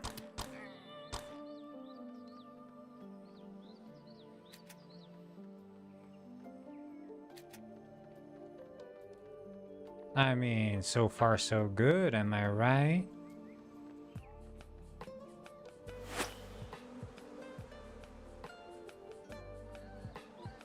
I like that one.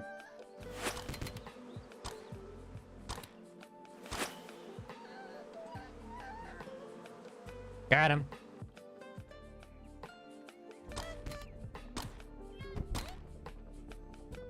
Don't see me now, do you? Chop. Frick.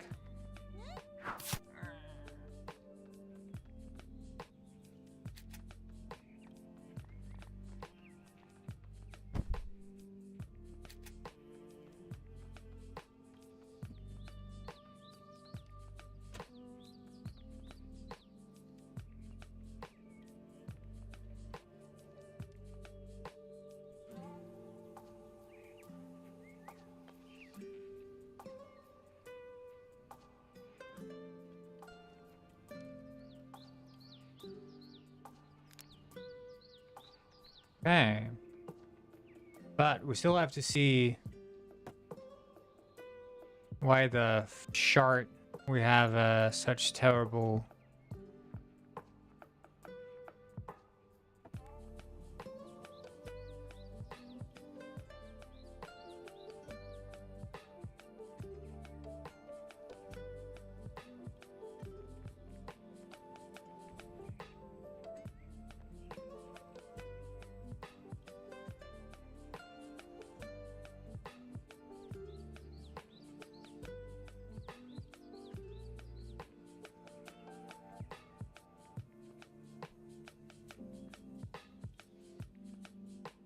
Okay, we'll see. I mean, I feel like it's maybe from the new version of we'll start a deep profile and just see. I feel like the performance 491 for all enemies. Oh, maybe it's not doing that could be it.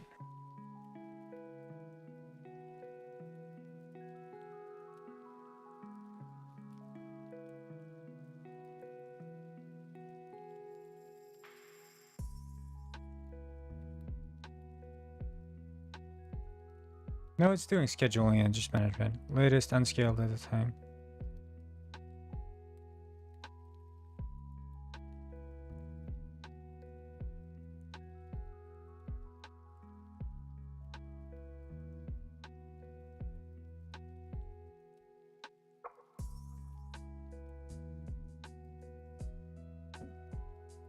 Okay, well, let's just do deep profile. Don't record. We'll boot it up and see.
I mean, it doesn't seem to be anything out of the ordinary.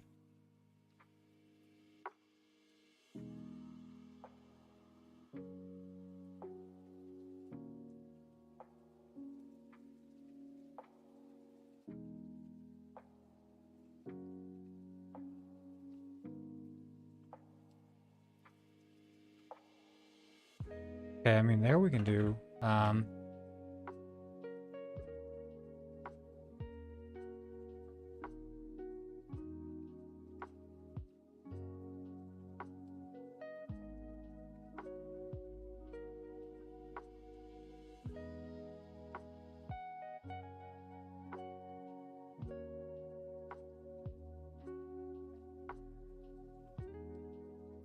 Hey, hello, FL Pro. What's up?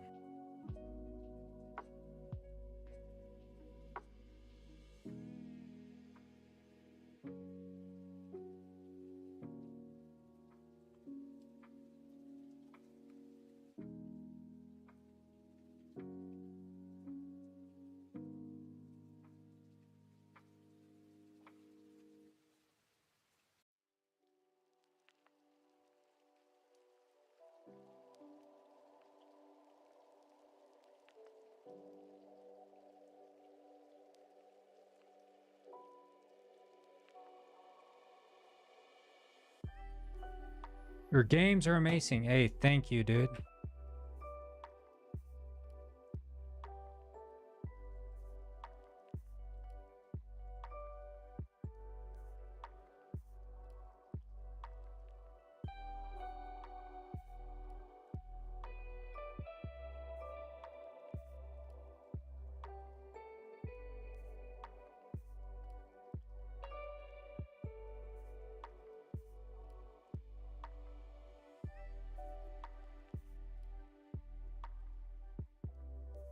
Welcome back, Leo. Welcome back.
Like, why are there 1,800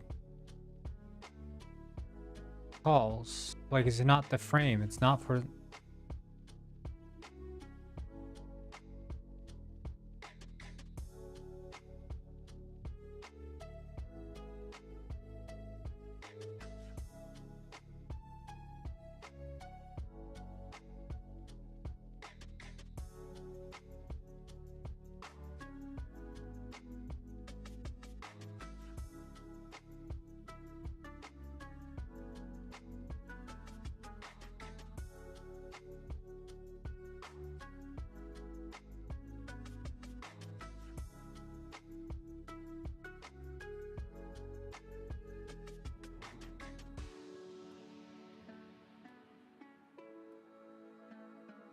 I guess maybe it has to compensate or something.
Okay.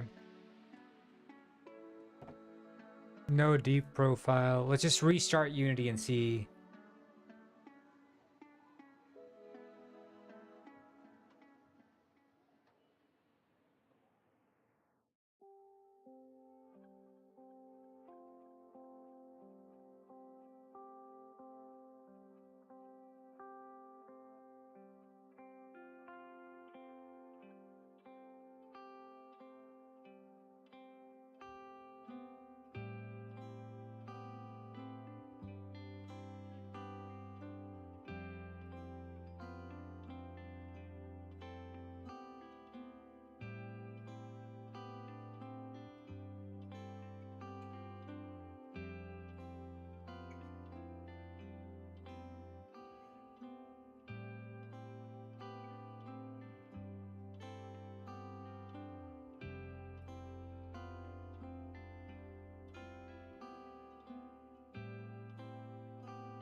Penguin Heist.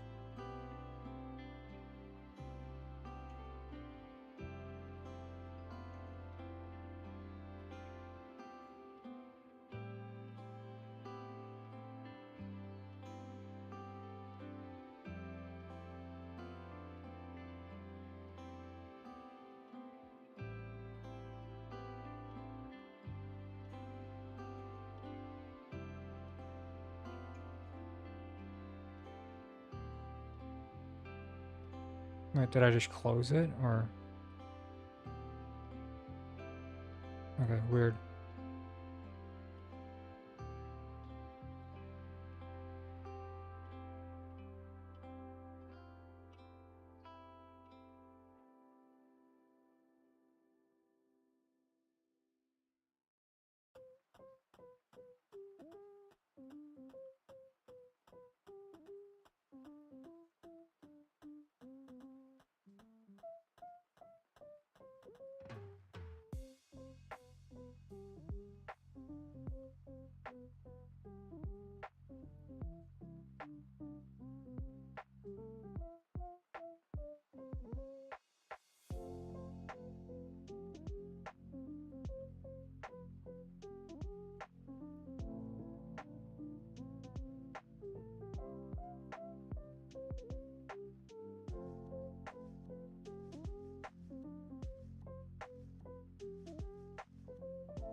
Mm-hmm.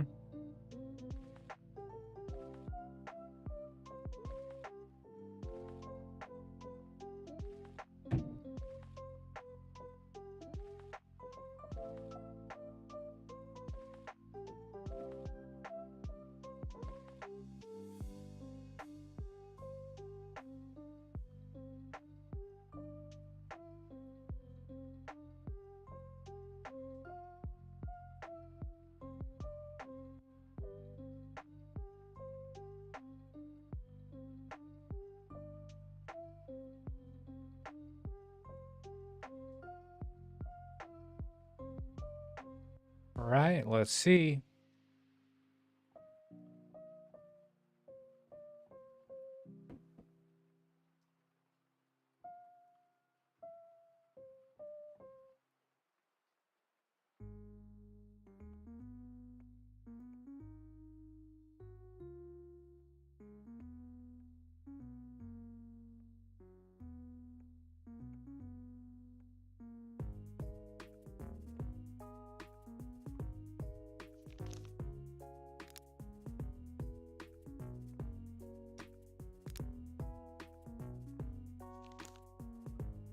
Like, I wonder, is it that all enemies are active? That's what I wonder. I mean, they shouldn't be. But we'll see.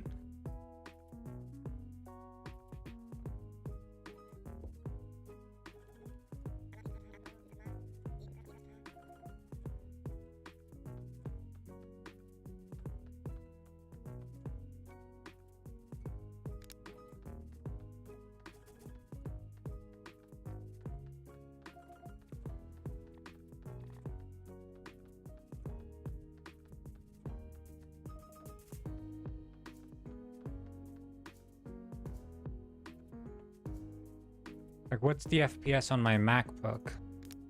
Could be just because I'm streaming that this is running worse.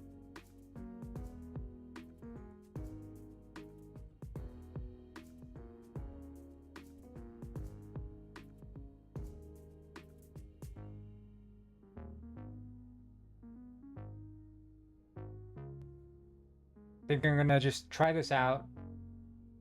Then I'm gonna feed the cats, and then we're gonna do a bit of dragon.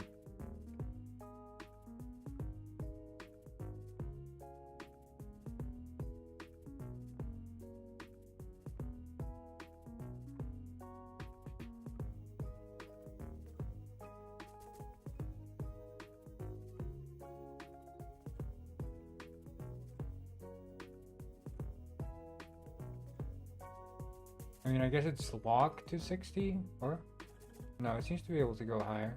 I don't know if it's locked.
It's still working.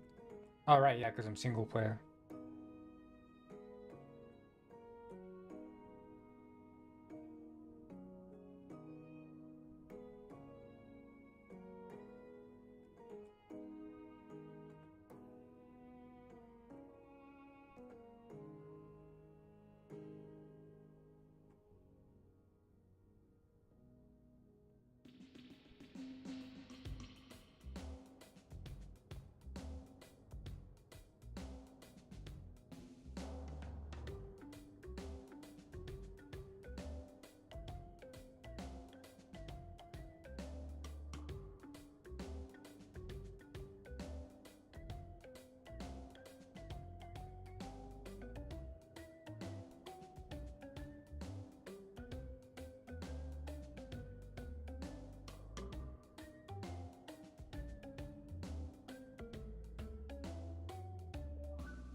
Yeah, it seems to work. Okay.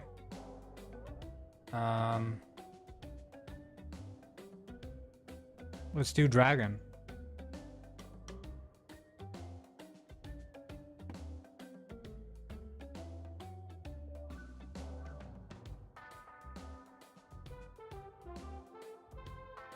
Dark Castle, as I like to call it.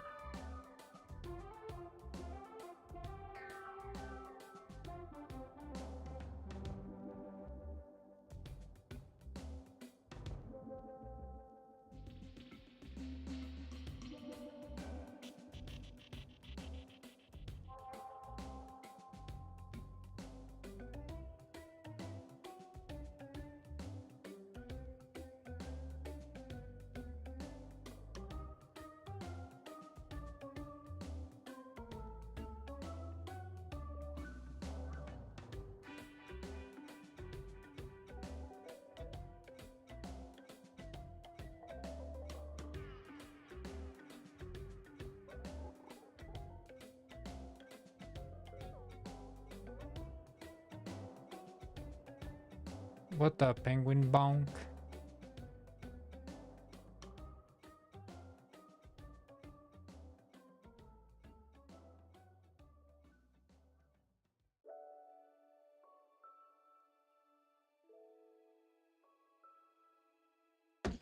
So,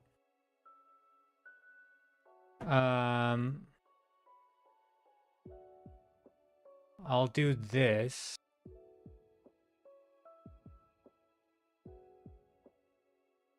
So we have the textures, and then cards. Backs should remain the same, but I want to have variants here, so I'm going to paint on some rats.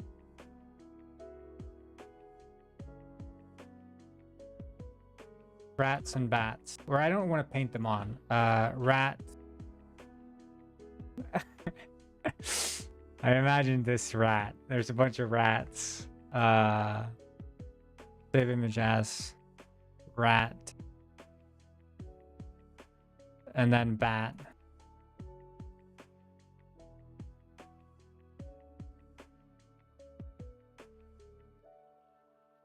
I mean, that's a huge bat. It's like 2,500.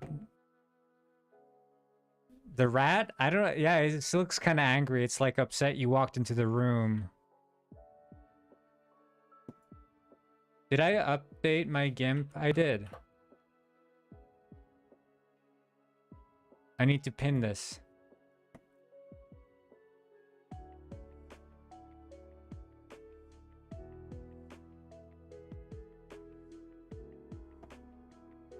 So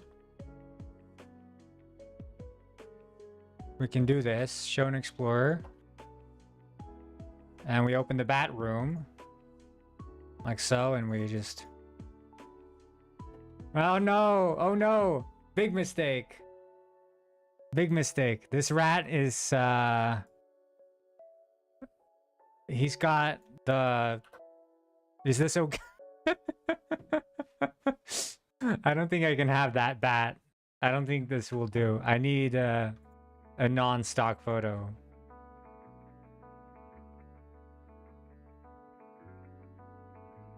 But he doesn't have the stock photo there, does he?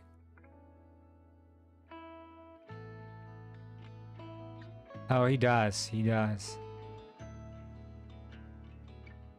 But there, in that preview photo,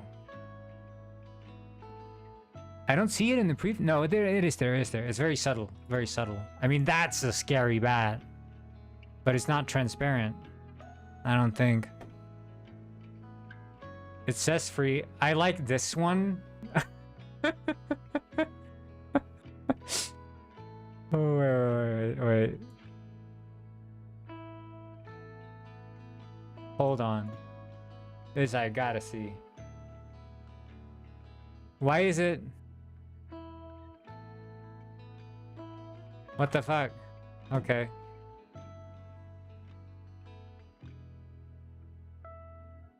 This guy's also watermarked.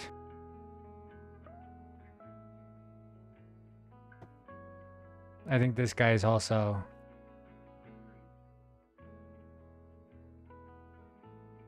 What do we do? Bat? And then there's like tools... transparent. That's the one we found earlier. Orange bat? He looks too much like a dragon. This one. No, that's also watermarked. Shit. You find a bat in the room. He's all bunched up. He's being held in a glove.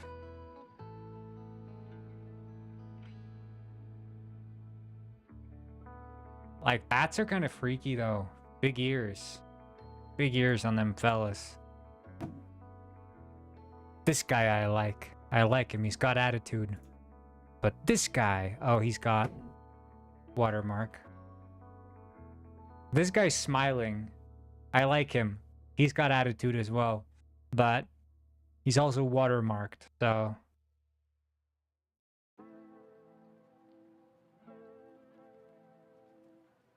I search bat no watermark. Top result, watermarked.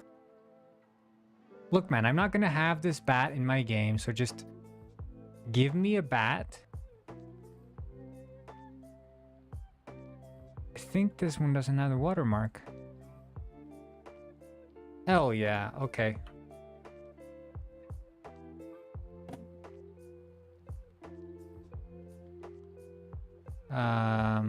Delete layers. Get in there.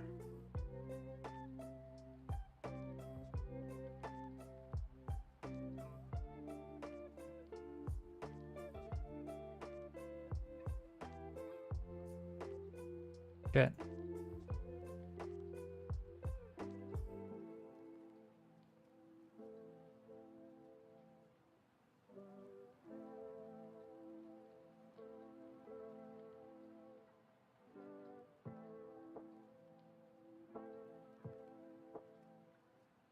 Shit.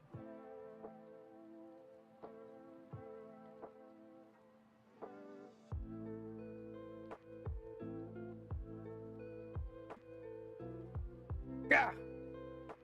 And then merge. Ah. They're like merge down, merge visible layers. No.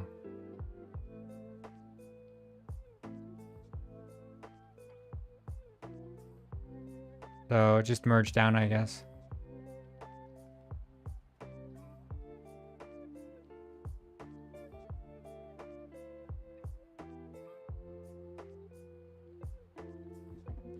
Because then I want to do color. Isn't there like color matching or something?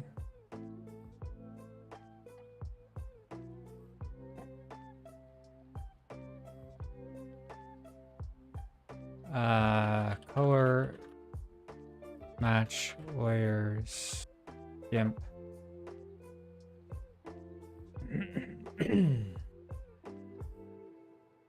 To color match layers, stack your images layers, use blend modes like HSL color. Okay.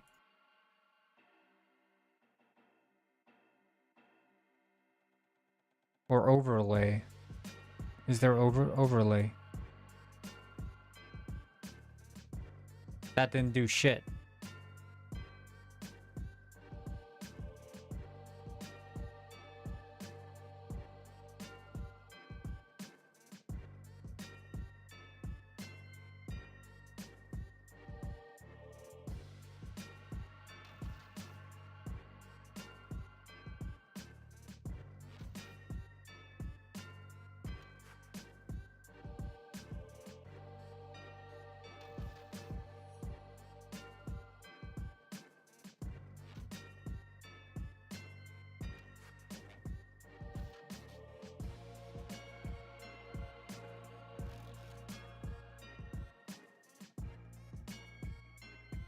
HSL color.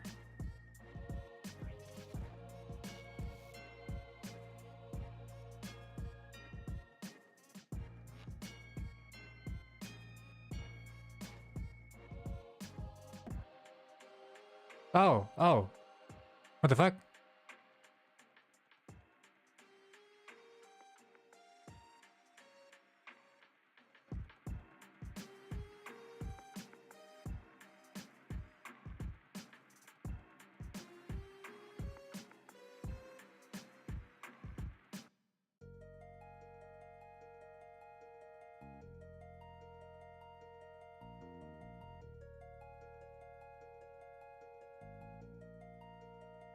I magic wand the shirt to be colorized, add a new layer and fill that selection on the new blank layer with the desired color. Then use a composite mode like hue.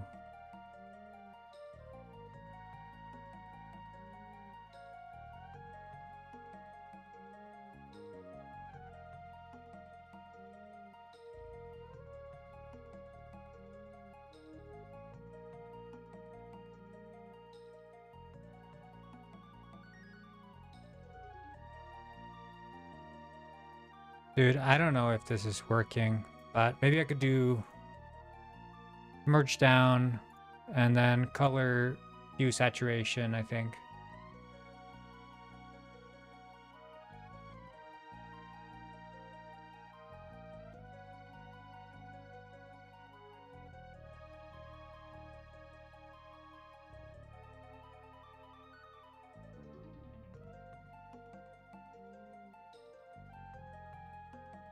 Like colors, color temperature. I think it's.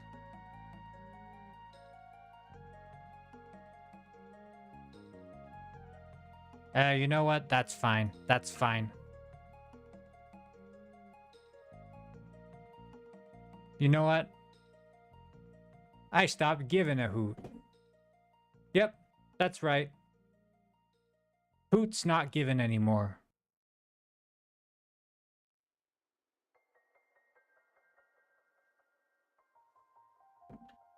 Ah. I just cannot see this rat coming to attack you. It's more like he wants to trade for cheese or something.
I mean,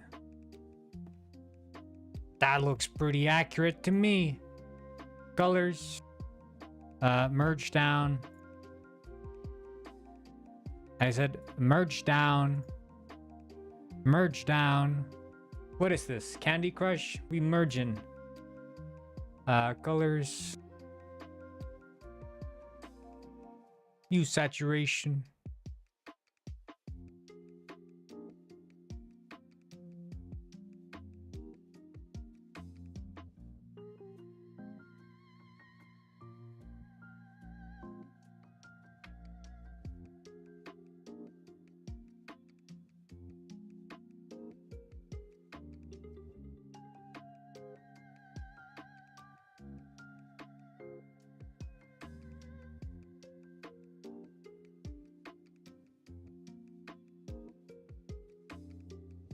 And then what is it? Colorify or something? Colorize.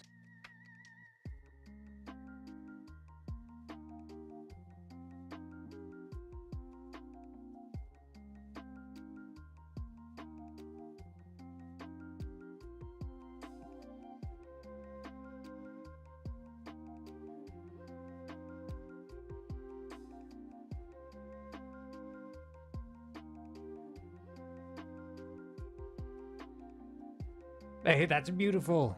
I'm an artist. There's rats in the room. Rats. Now that's what I'm talking about. We got rats and we got the bat.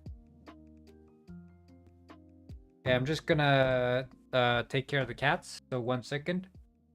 I'll be right back. Magic card? More like a room card. So in this game, rooms...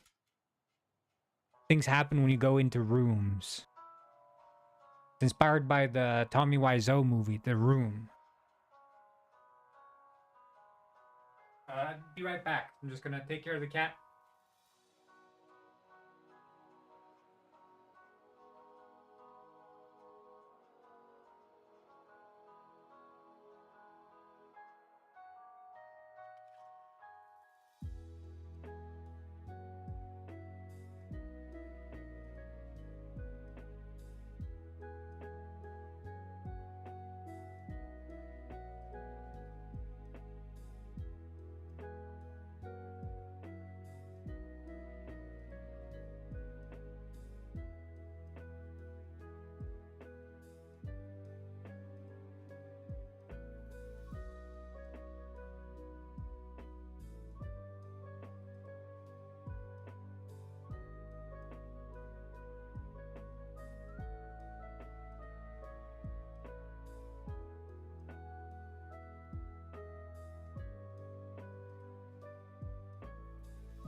All right.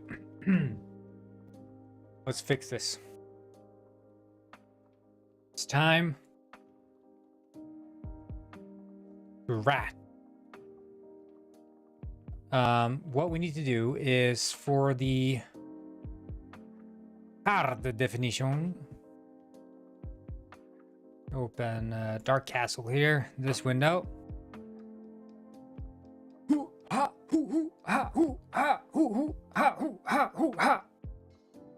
Just practicing my sound effects for the game.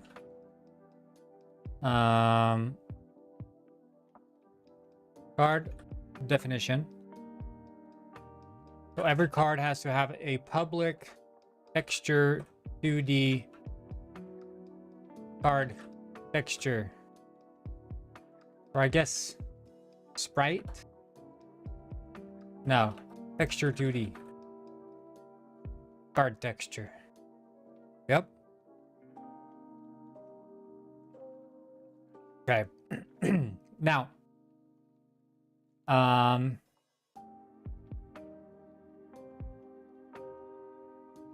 back texture, front texture.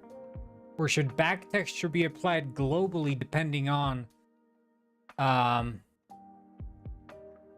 guess that would be the case. The card itself does not dictate, it only dictates the front.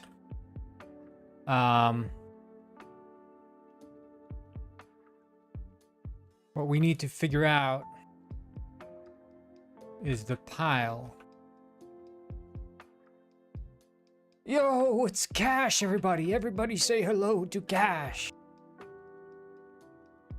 Cash is famous.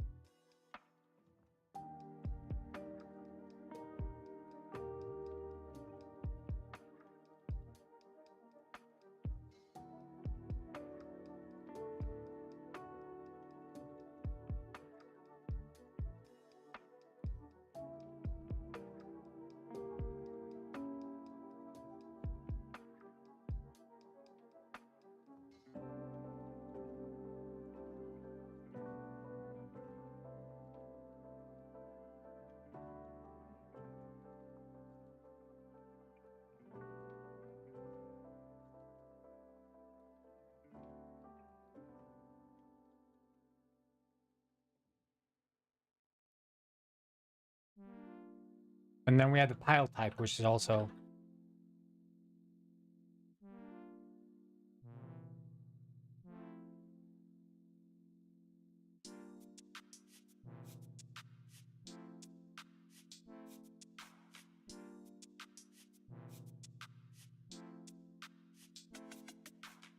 I ain't famous. Also, do you have TTKs at TikTok? Or Time to Kill? Because I always have Time to Kill. I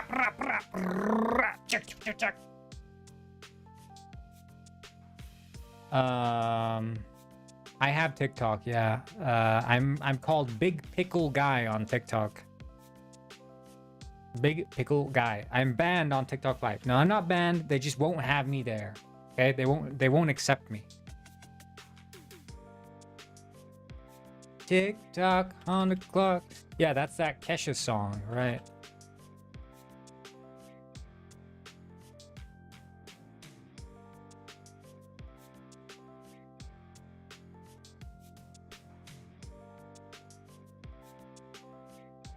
Big Pickle Guy.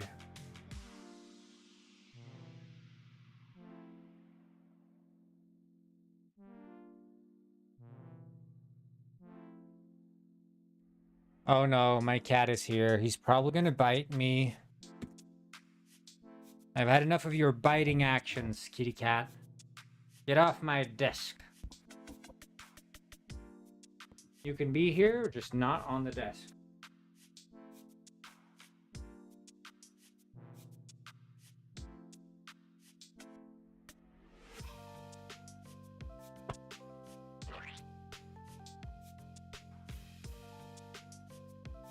You have 20 cats.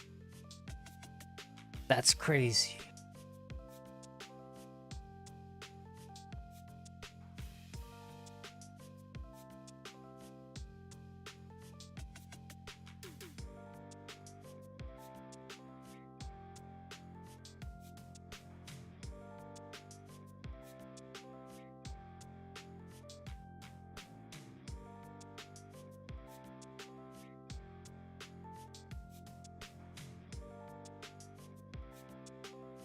I'm a monster? Yeah, probably.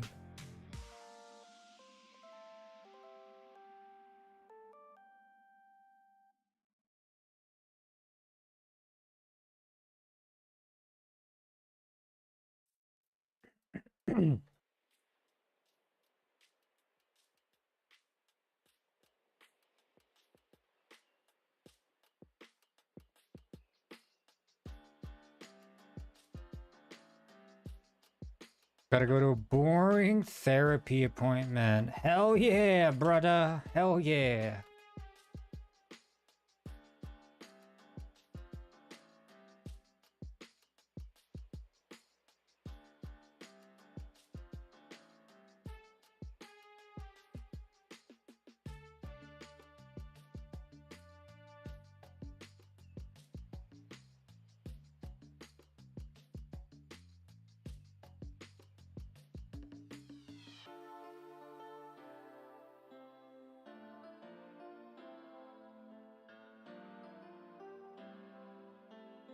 I hate therapy.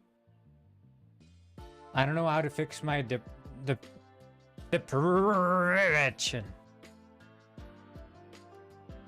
Urgh.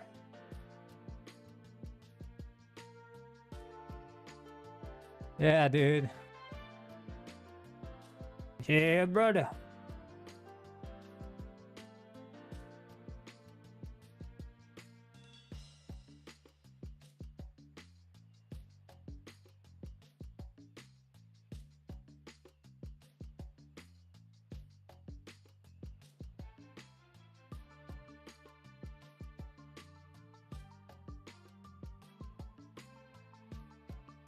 XXX Tetenchon. Yeah.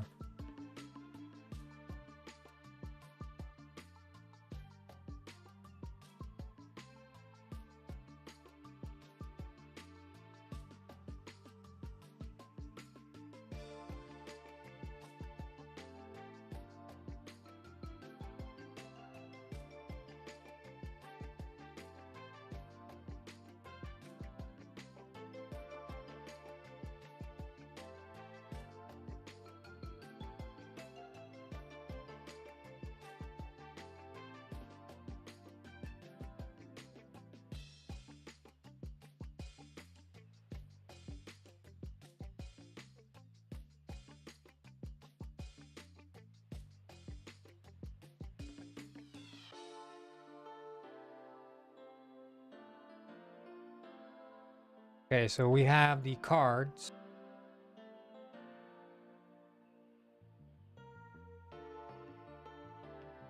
Meow, meow, meow, meow, meow, meow, meow, meow, meow, meow, meow.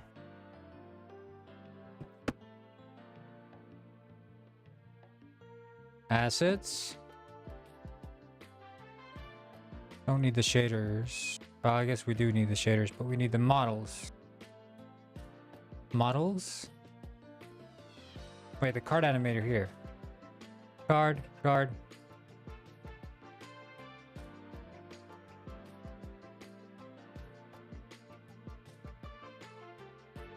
Public. Mesh renderer.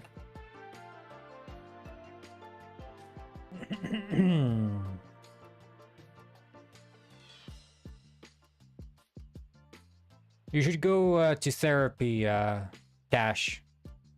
Go do your therapy and come back later. I'll see you later, Cash.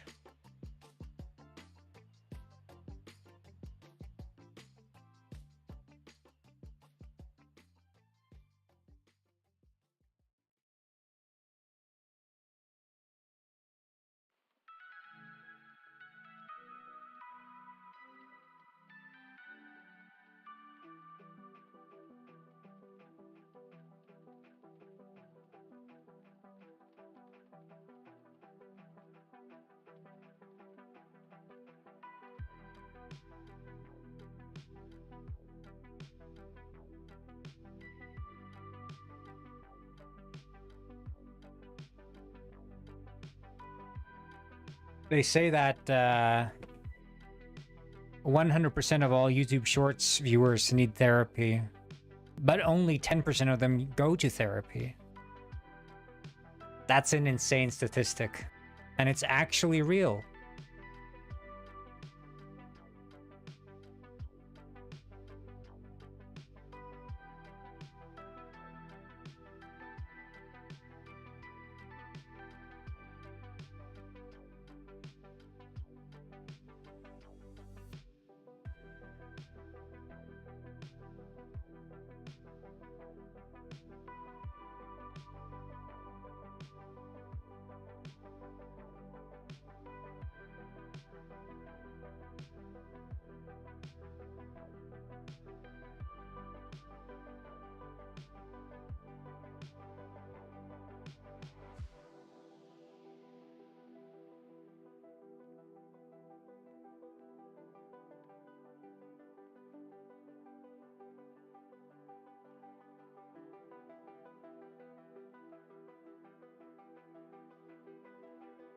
They say Twitch viewers have double the aura of ordinary people. Yeah. That's true. That's what, I mean, that's what the stats say. You know, whether it's true or not, I don't know. I don't know, but that's just what the statistics say. And I trust science. I'm one of those people. I trust science.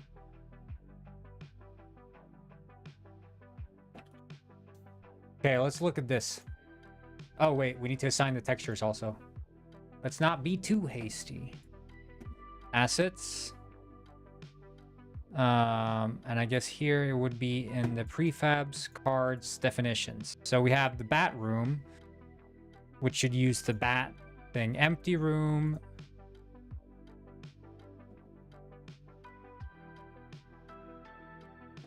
And then rat room. And then the pile. There we go. Now this should dynamically show us the rat textures when we enter the rat room, the bat texture when we enter the bat room, and so on and so forth. Oh, are you guys ready? Oh, it's empty room. Okay, never mind. Oh, are you ready? Oh, it's the empty room. Now. Oh, I'm so scared to click. Oh, empty room. Okay. Oh, I'm really scared. Oh, rats. Oh no. Oh no, it's rats. They're attacking me. Rats crawl on the floor. Roll a d10. 1, you avoided the rats. 2 to 8, you take 1 HP damage. 9 to 10, you take 2 HP damage. Okay. Here we go. Rolling. Oh no, it's a 10. Oh no, too much damage. I lost 2 HP. Critical hit by the rats. That's pretty cool. That's pretty cool. I want to see the bats though. I want to see the bats. Oh no. Oh no, it's flying bats. Flying bats fill the room. Roll a d6. 1, you avoid the bats. 2 to 4, you take 1 HP damage. 5 to 6, you take 2 HP damage. Oh no, I'm so scared. Do I even dare to roll? Ah! No! 2 HP. Ah, the bats and the rats. 2 critical failures in a row. Ah. Oh. No. Oh. I shouldn't go further into the castle. It's too dangerous. It's too dangerous. Ah. Oh. I can't believe that happened to me. That was horrible. Give up and leave? Yeah. I'm out of here. I'm in the tower now. Oh no. Apparently you can enter rooms outside of the castle. That's awkward. Huh, I wonder what's out here. Flying bats!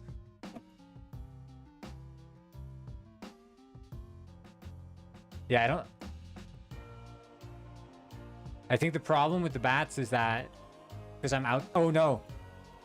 It's broken. Empty room. What's... Oh no, rats! Roll the dice! I get my rent. No, it's another 10. Oh no, the rats are killing me. They're absolutely destroying me. The rats again! No, what the heck happened? What? Rats again! No! No! What's happening? What's happening? Oh, okay, okay, we're good. We're good. We're good.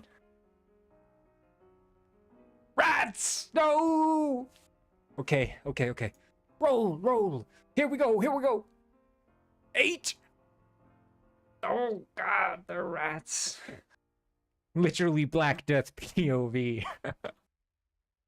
Let's go, let's go, let's go. Empty room. Ah. Flying bats. Okay, okay, here we go. Pray for a 1, pray for a 1. Let's go. Here comes the money. Fuck. No.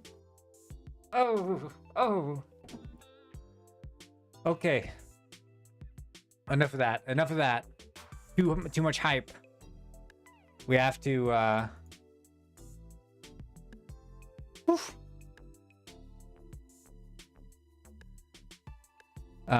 So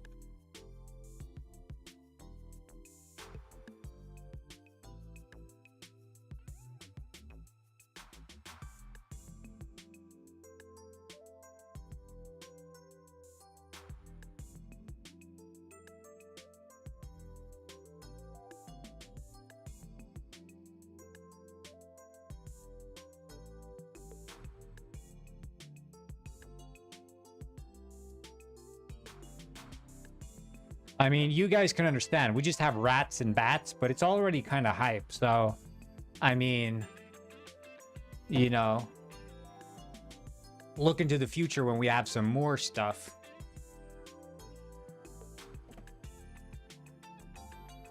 I think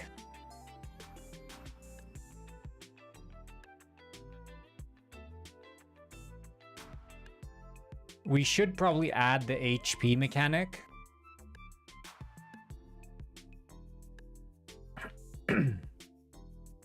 Walking fish. Honestly, in the underground, I want to have the walking fish as a monster that comes and does something. What the fuck happened? Did it like not reload or something?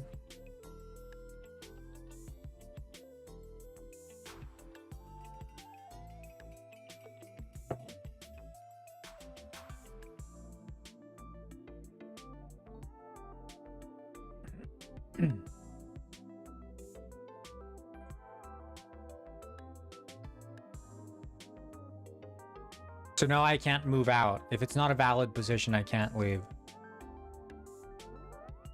But I mean, honestly, just with like the cards and stuff, it's pretty cool.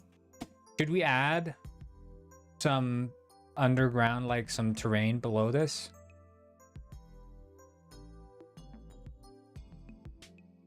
I don't know. We'll do that later.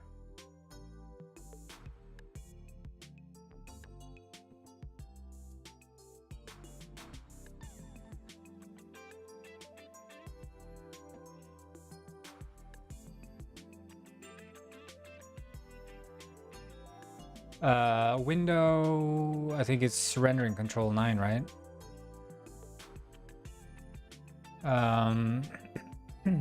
Skybox material.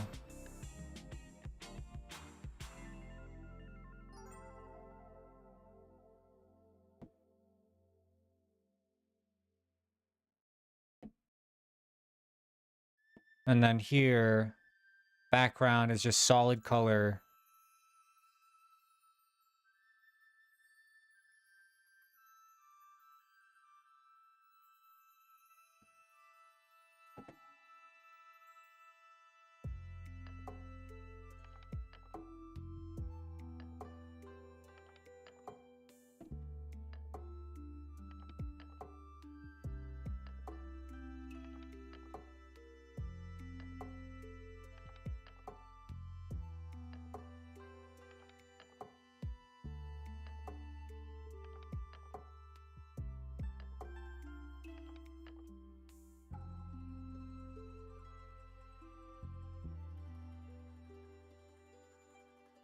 Okay.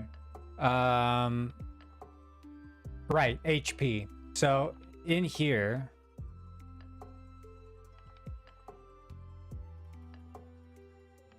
I think I want to have a 3D overlay.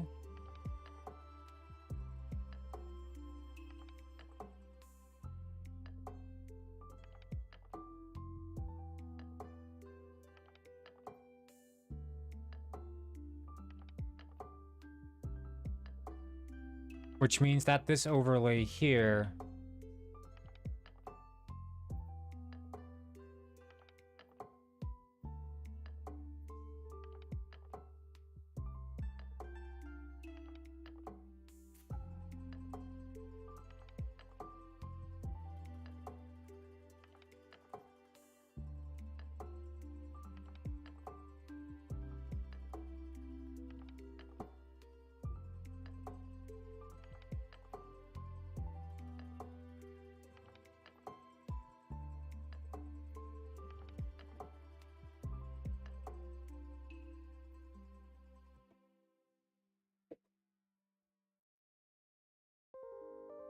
and then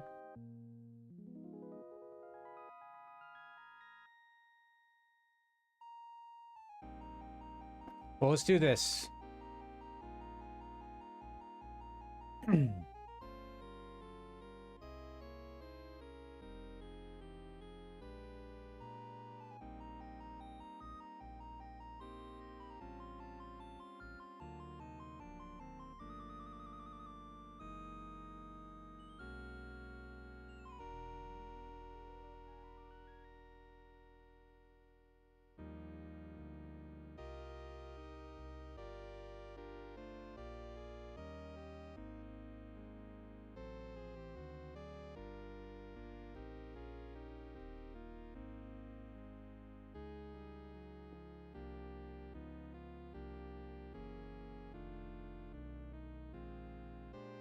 And then we add a modifier, which is generate array.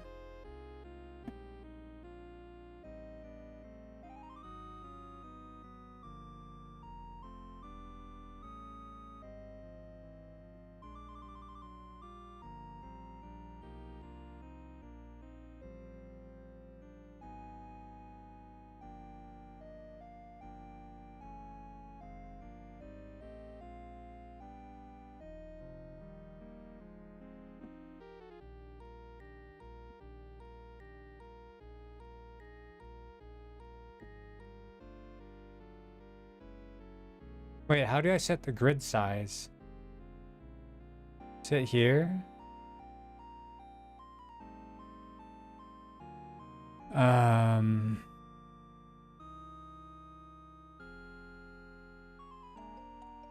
There.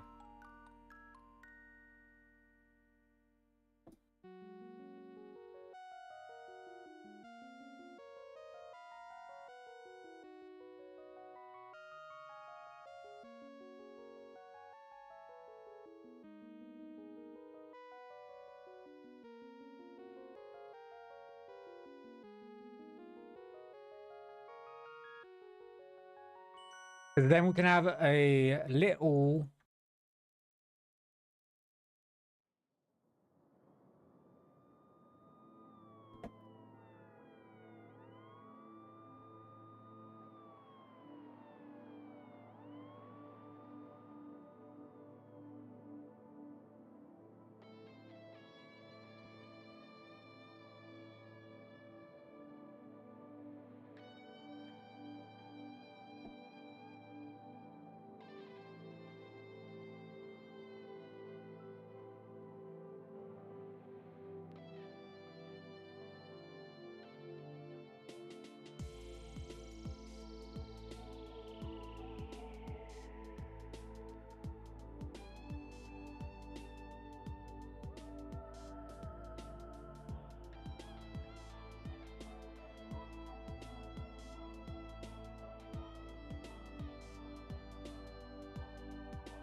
like so.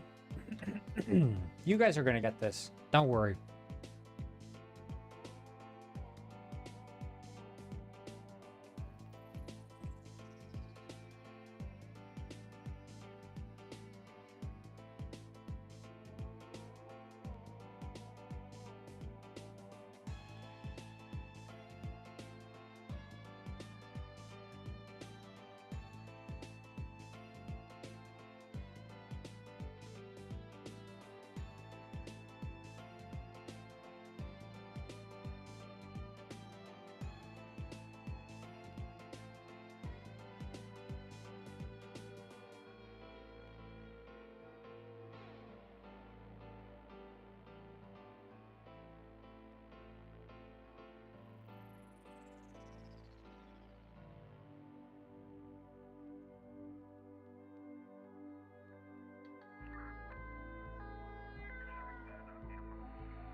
Pretty lit.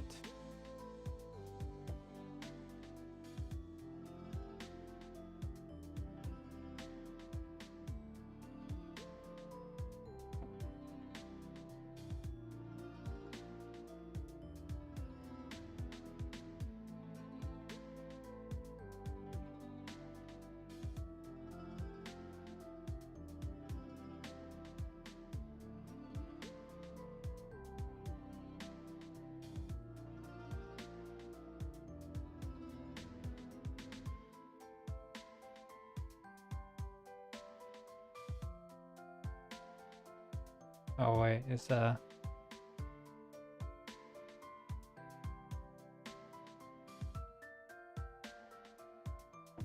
outside inverted, or is it just entirely inverted?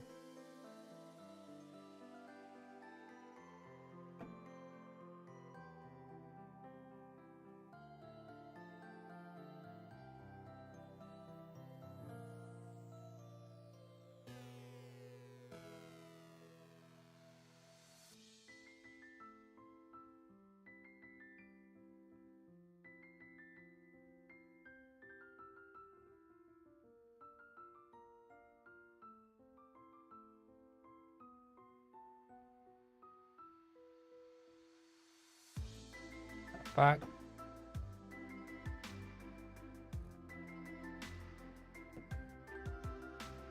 Like, why can I see the...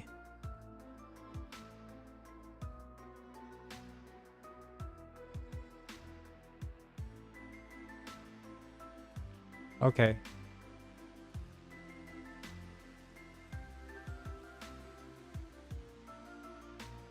Weird.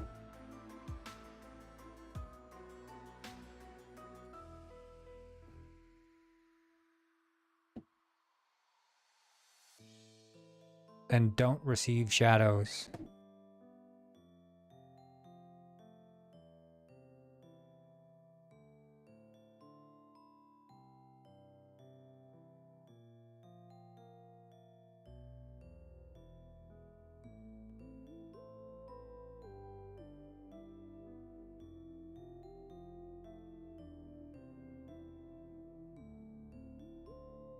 Very cool.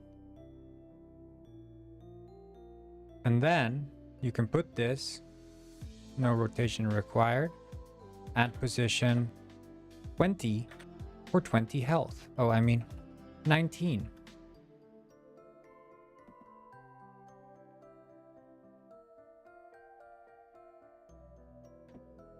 But we will put it at 10.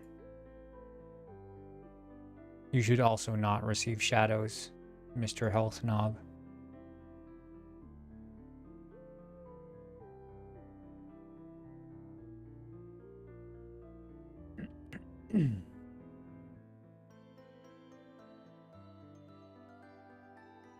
Stat renderer.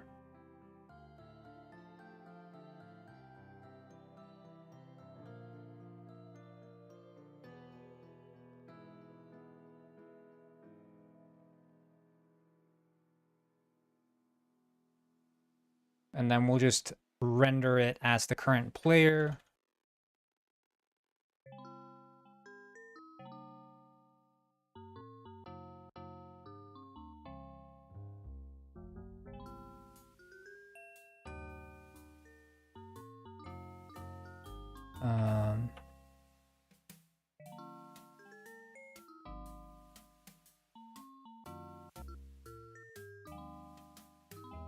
And then var current player equals game runner dot player. And then if not current player, return pulse marker dot local position equals current player dot health new vector 3 current player dot health 0 0, and there's your gravy. That's how they say it in British.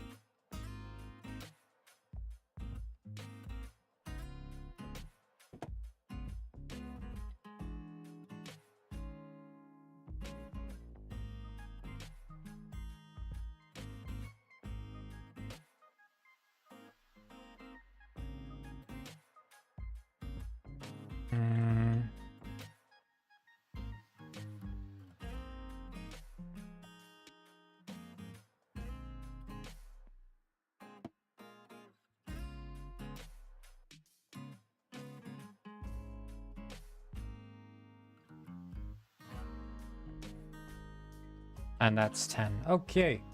Let's see if we render the health correctly then.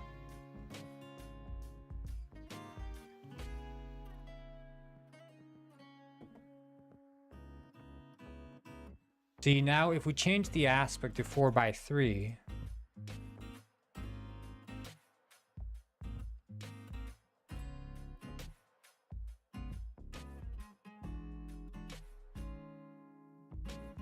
still renders correctly.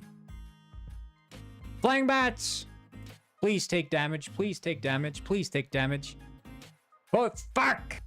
We avoid the damage.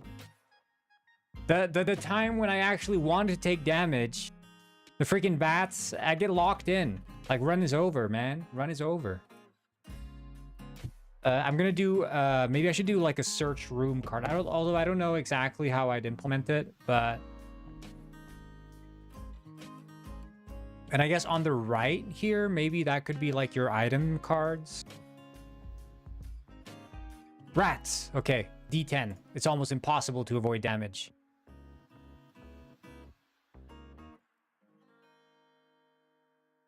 Lost 1 HP.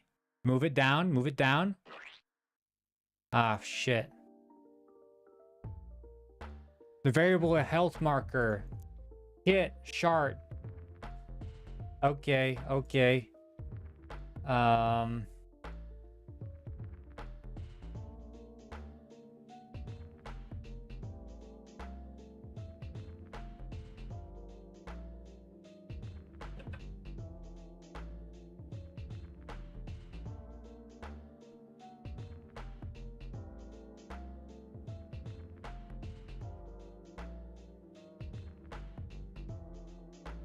Now it should work.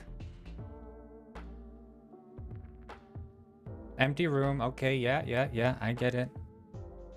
Nice hat. Thank you, Bob. Flying bats. Okay. Let's go. Let's go. Let's take some damage. Yeah, it went down. It went down. Health is rendering. This is hella based, man. Danger avoided.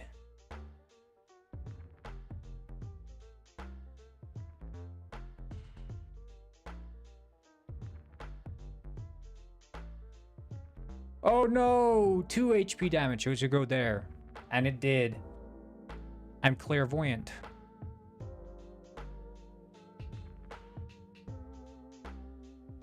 Yeah, that's very based.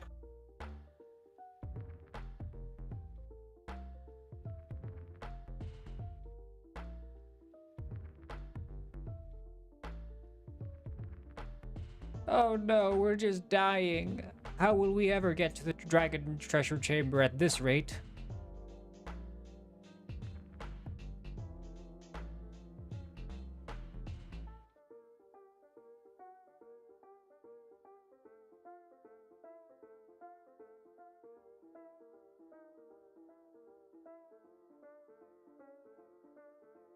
So, okay, danger avoided, I guess. You know, friggin' good on me.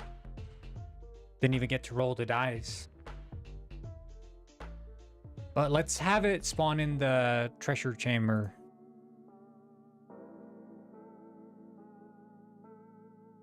Oh no, I lost 1 HP. I'm dying.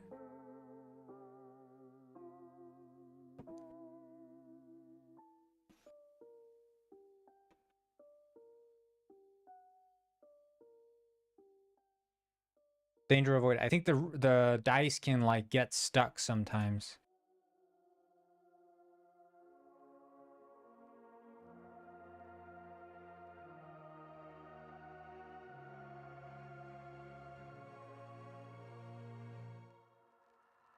Yeah, like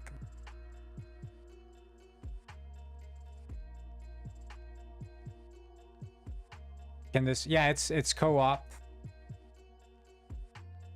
Or not like co-op, more like you can play multiplayer, so it's going to be other people. Like generally you play against each other, but you know, the game is so difficult or like not easy to win that you almost end up cheering for the other players that do make it, which is also a fun aspect of it. But this is actually a nice layout that we're getting here. I'm vibing with this.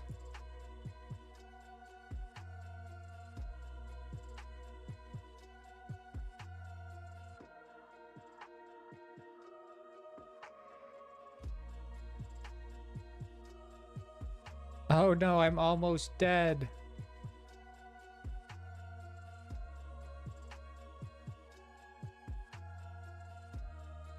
I mean, the layout of this, I ain't gonna complain. This looks pretty good. Of course, it's all AI, so, you know, it's never gonna see the light of day on account of that. This card was my doom.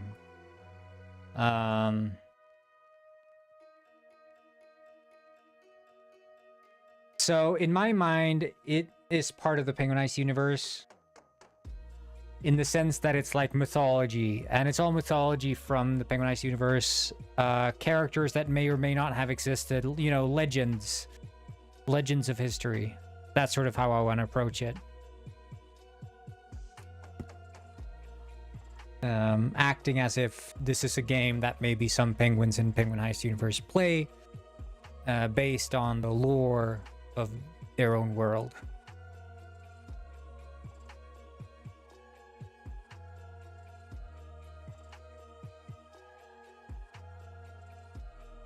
Sort of like Gwent, how Gwent is in The Witcher 3, you know?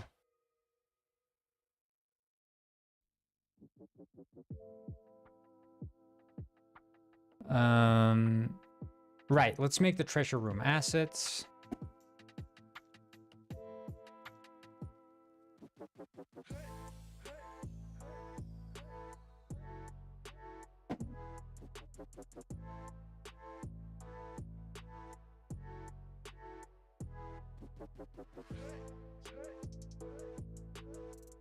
Dragon room or treasure room, not dragon. You have like a gold texture.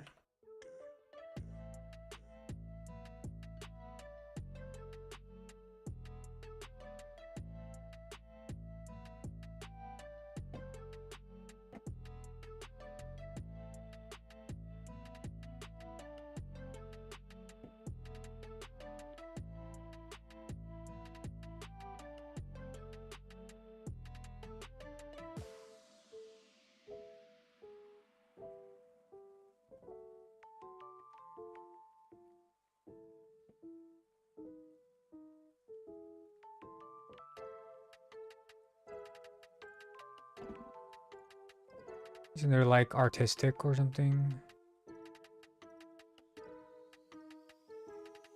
Oilify.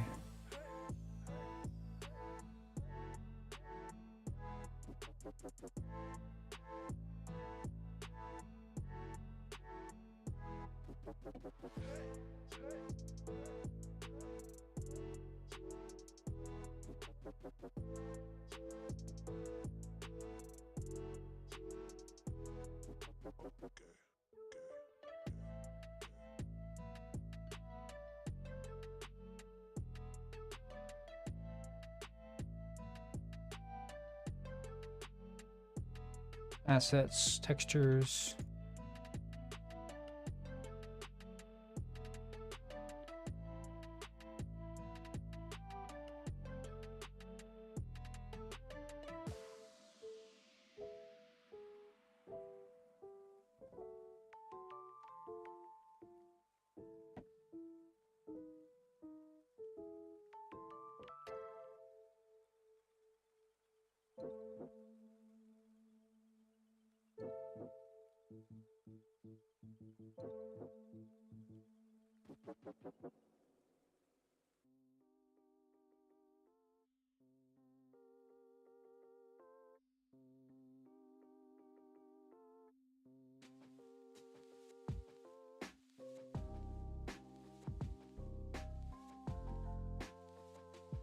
Nice.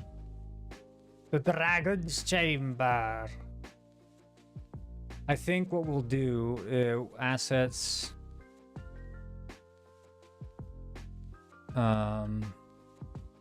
Where is it? See, prefabs. Tiles. Pick these. No, these.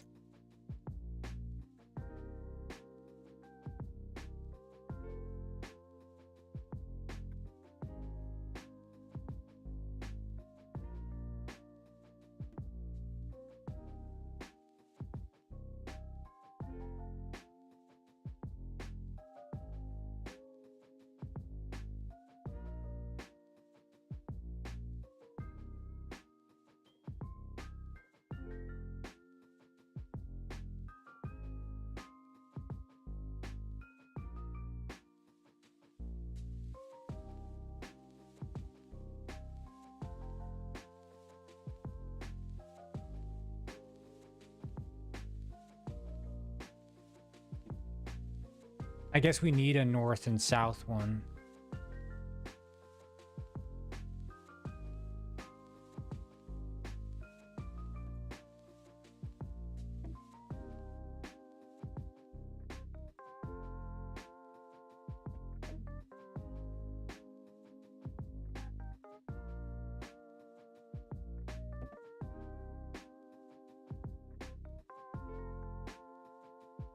So this would be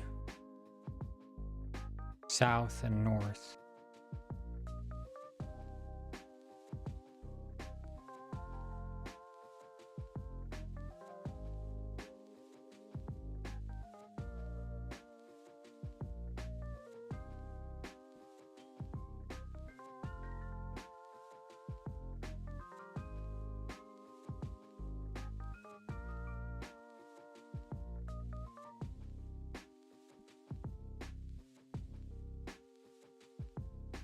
Wait, what the fuck?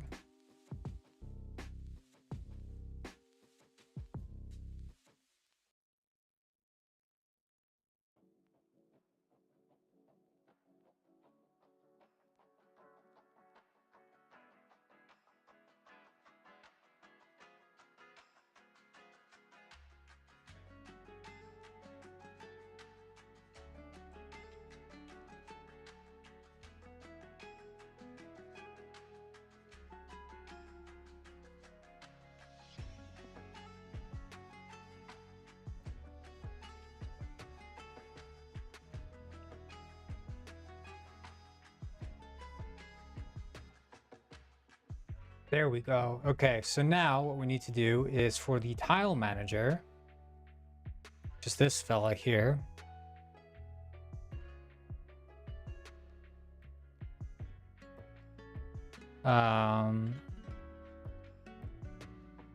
Public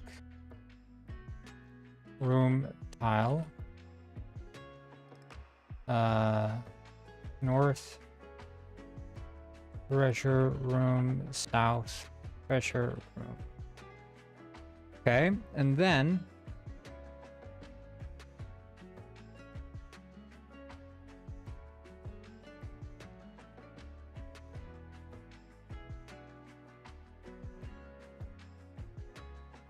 I guess this we just want to do in spawned.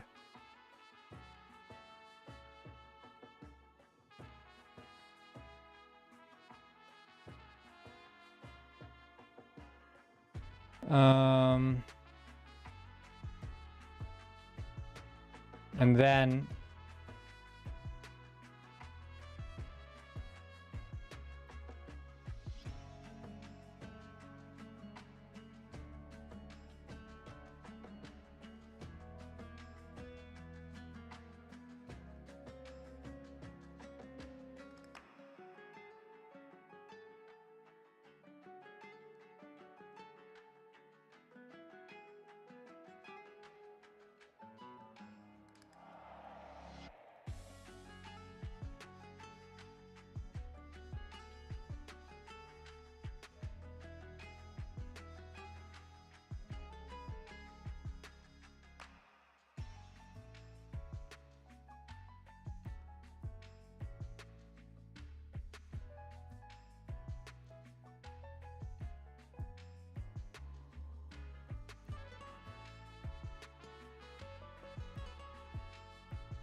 Um,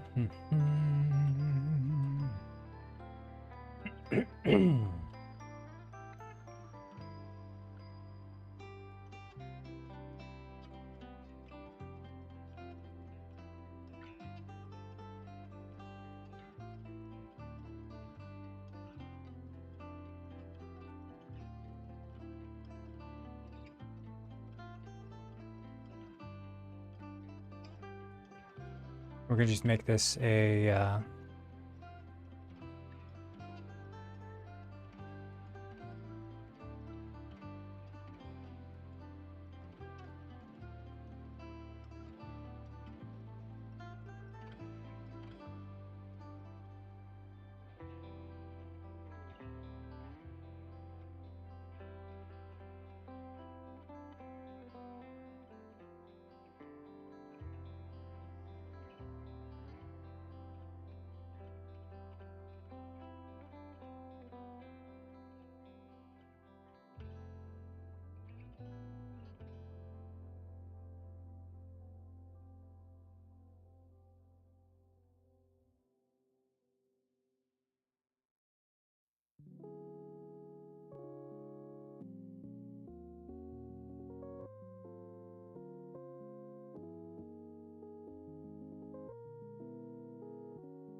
interesting. Okay.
Oh, it's modified in the outer scope. Let's see.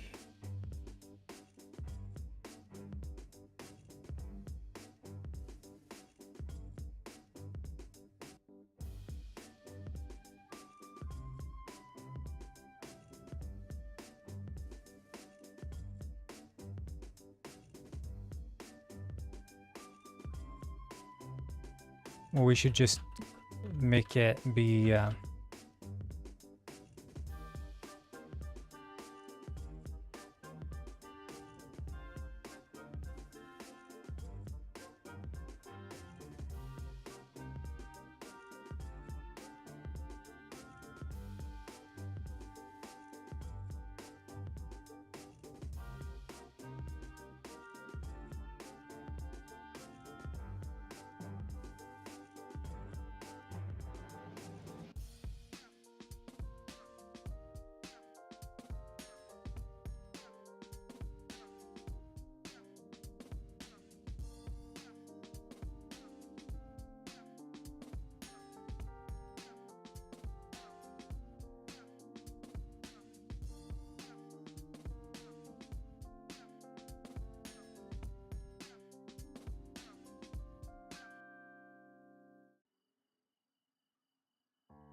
hey.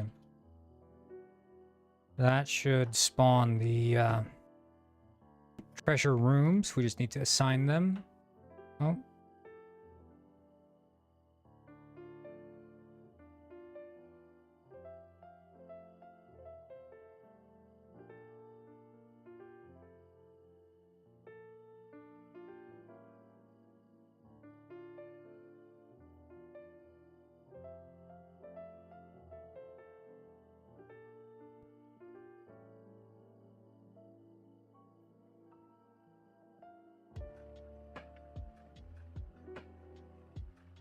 I guess they just have to be game objects then. Yeah.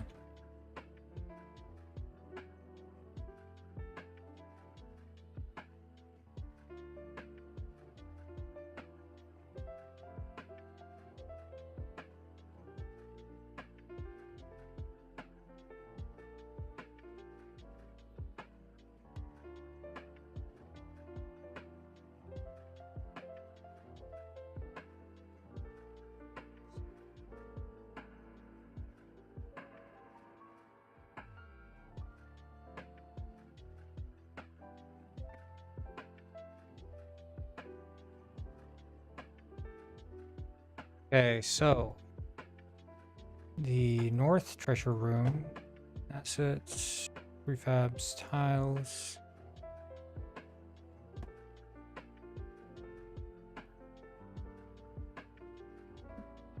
North, south. And then we should be able to just play and it should spawn in the rooms for us.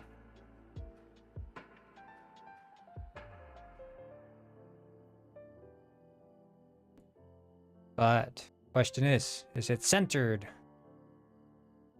No. That's what it seems like it's not. But we have the rooms and they're reversed.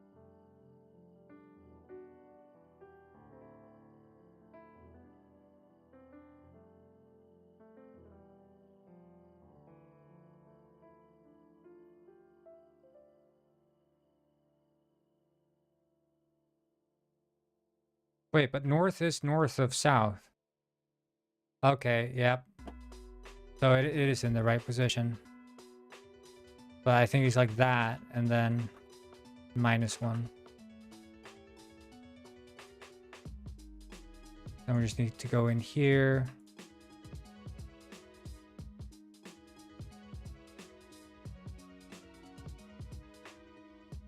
Move these around.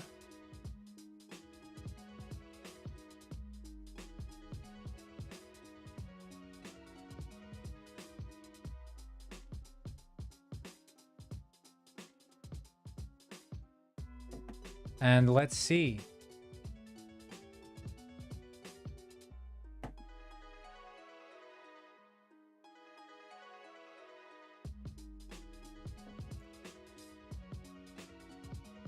Fucking rats! I just want to see the treasure chamber.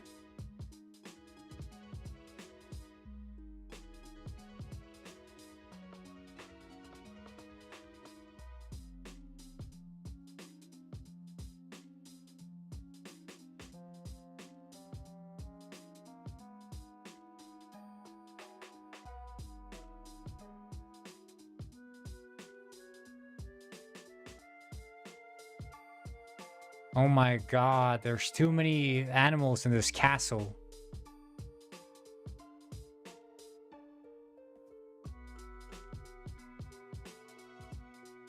It's the treasure chamber. I understand now.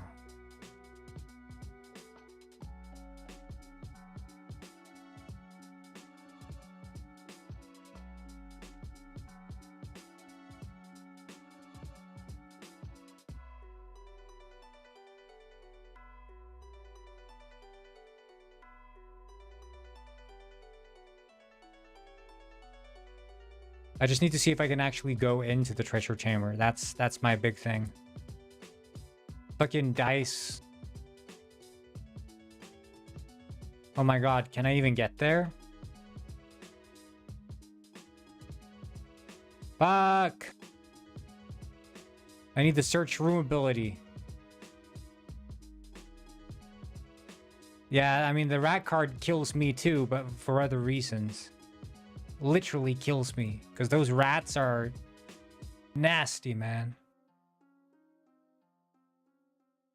Fucking bats. Oh my god. Oh, we're in the treasure room. It works. Look. The treasure room works.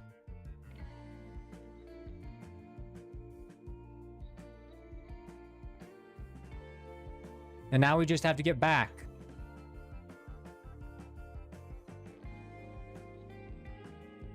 That's nice, dude. That's nice. Okay, let's see here. Is it centered? It looks like it is. 1, 2, 3, 4, 5.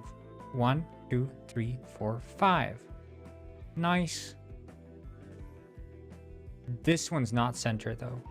1, 2, 3, 4, 5, 6, 7, 8, 9.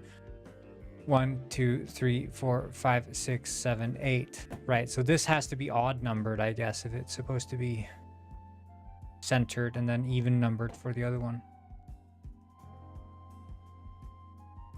So the board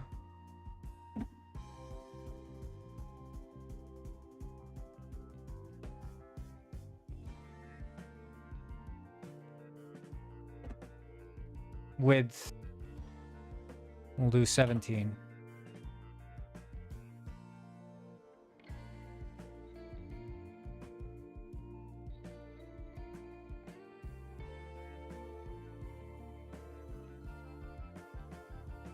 Sweet. Okay, we got the dragon. Got the dragon. I guess we could do the search room thing.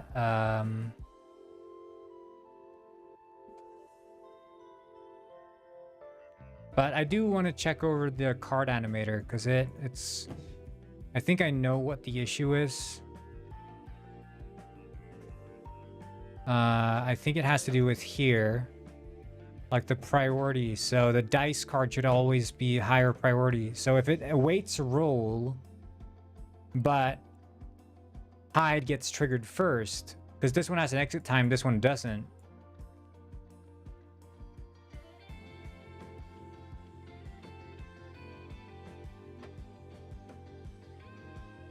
So I guess await roll should not be a trigger. It should be await roll. If await roll is false, but there if it's true. That should fix it.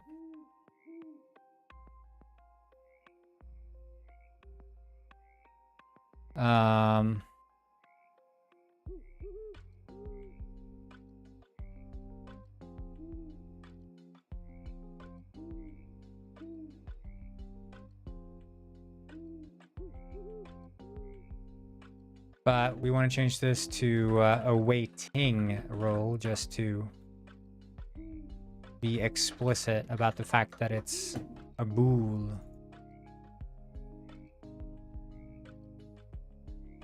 So awaiting roll, set bool true.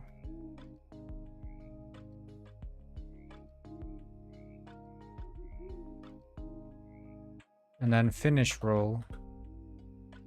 Then we set it false.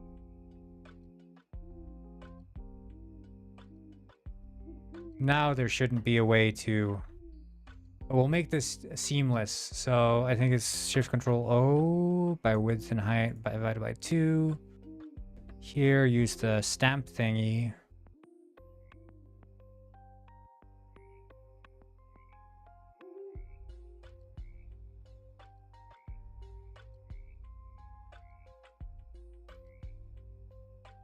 Yeah, I'm selecting from like the worst part.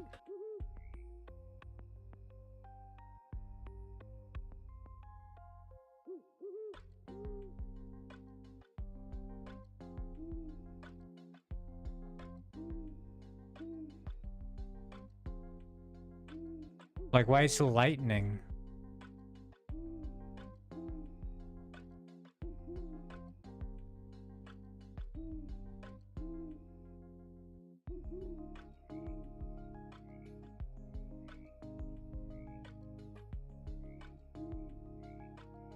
Like, it's not painting the same.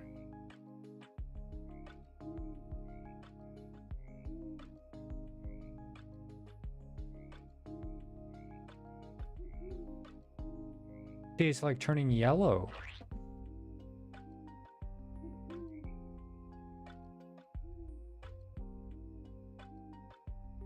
That's good. Okay.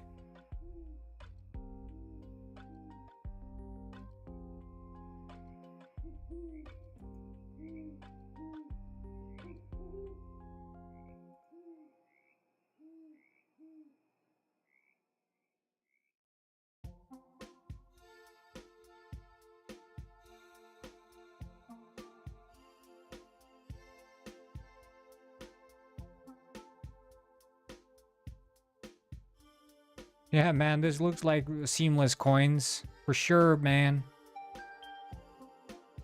These coins look so good.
You know, this ain't half bad. It's better than it was before. Replace.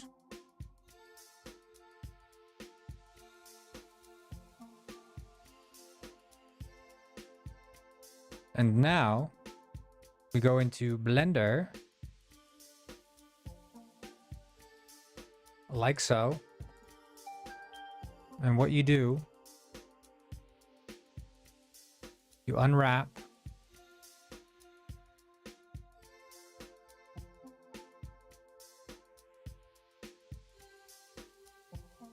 Project from view.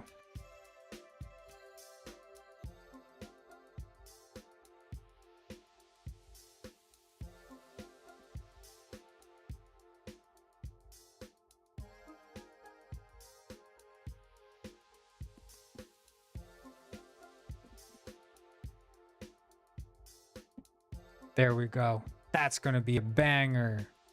Banger dragon tile.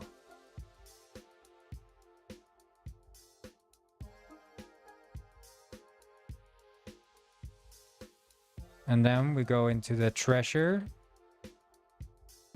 And look, it looks crazy. Well, don't worry about it. I know just the thing. Perfect.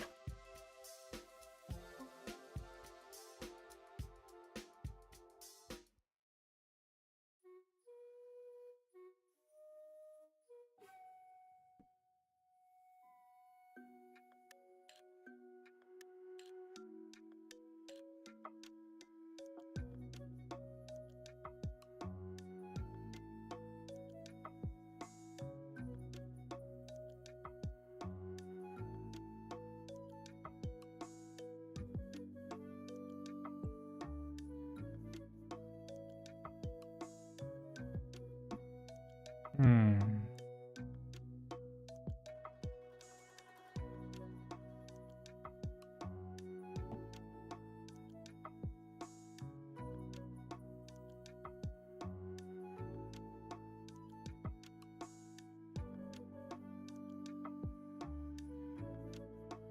That one actually tiled? I always look at these and I'm like, no way, that's tiled.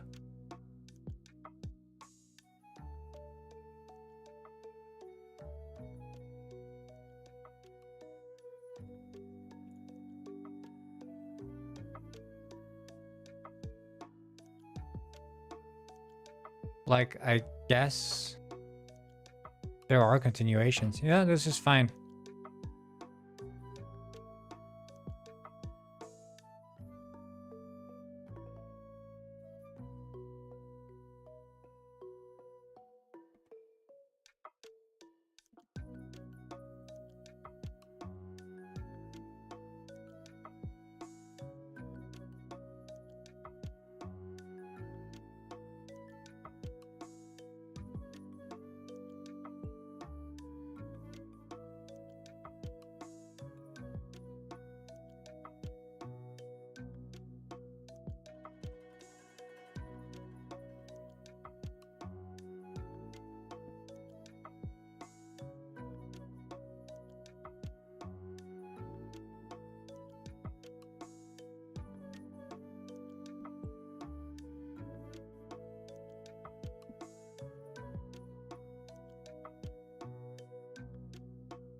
Sweet.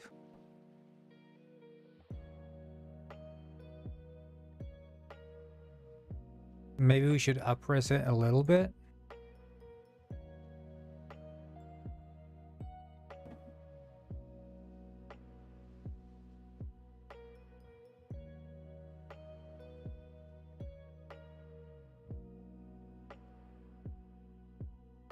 Shiver me timbers. Rats on the floor.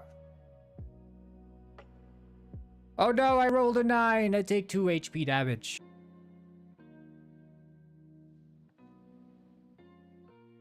So the thing I do with the dice is quite clever, actually. Because I was thinking, like, how do I figure out which side of the dice is the one that it landed on? And so I thought, I mean, what does the winning side of the die always have in common? Well, it's the one that's closest to you, right? When you're looking down on a die, the one that's closest to you is the side that's up.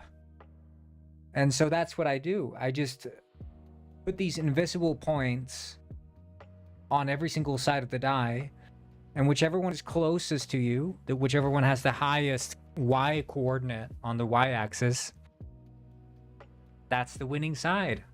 And it works really well, and it works with any number-sided die as well.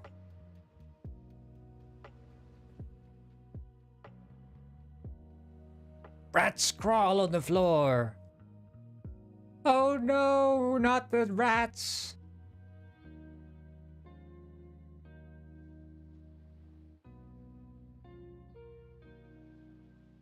Fuck.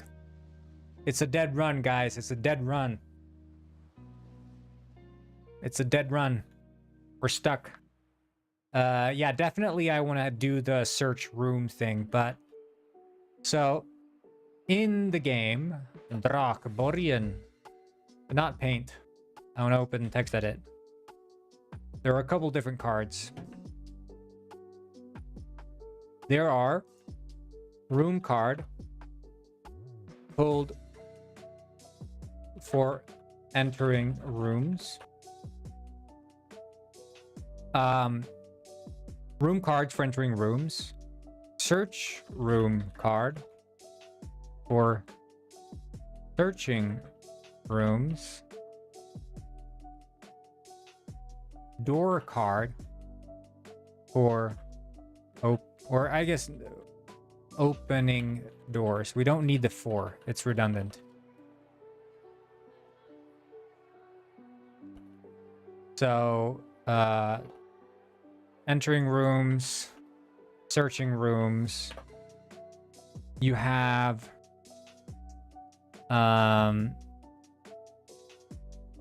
test card,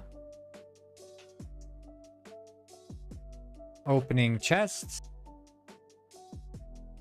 There is the,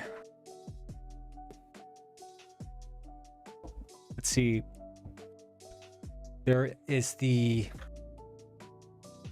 search card. Search corpses. Trap card.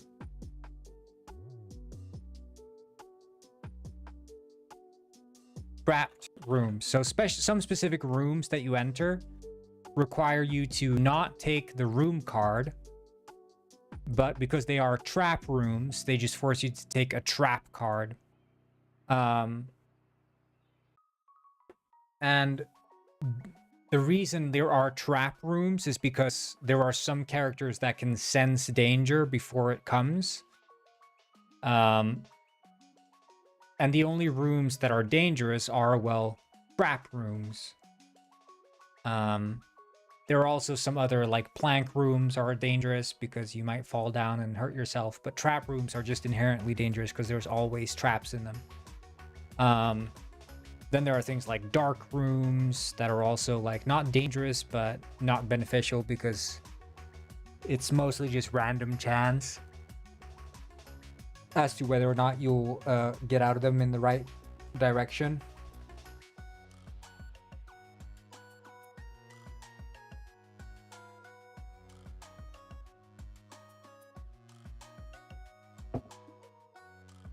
Add a tunnel for next level. What's the kind of tunnel you're talking about? I'm listening. But do share with the class.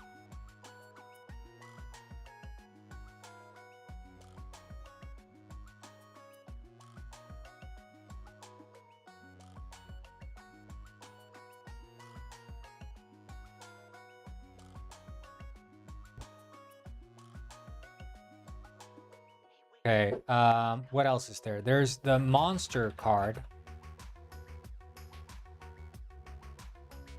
Before combat. So that monster card decides what kind of combat will you engage in.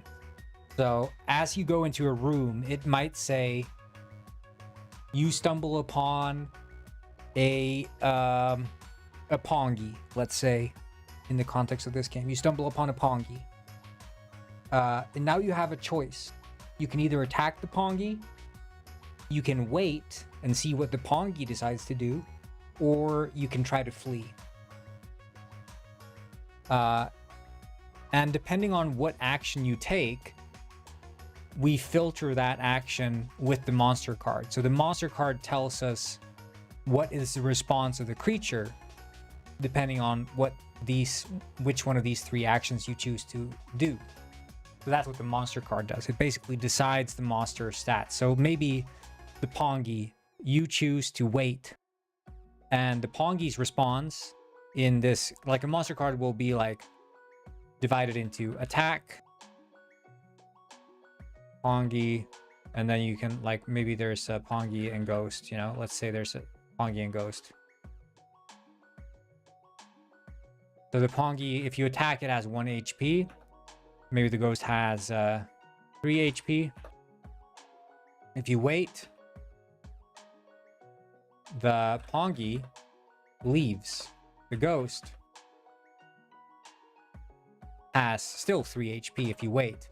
If you flee, the Pongi leaves, but the Ghost ambushes 2 HP and then leaves. Right? So the monster card basically decides what the response of a given monster in a room will be dependent on your action. So if you say, okay, I'm going to attack this Pongi. Well, we look it up. What does the Pongi say to an attack? Well, in this case, it has 1 HP. I don't remember you. I have no clue who you are. And hello, Potion. Glad to have you here. So that's what a monster card does. The other cards, there's the Amulet card.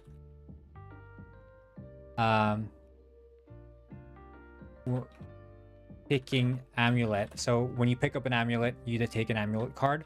Ring card. On start, pick Ring. Or just picking Ring. Because you could potentially pick it later. Bro, why did you not do the meme? I have no clue what you're talking about. Meme? There's no meme. Remember me meme? Remember me. I have no clue what you're talking about, Amjad. I'm sorry. Artifact card. Picking artifact. What remember me? Yeah, I don't know. I don't know, First Penguin Lord. I'm just as confused as you. I have no clue. Never heard of that in my life. Yep.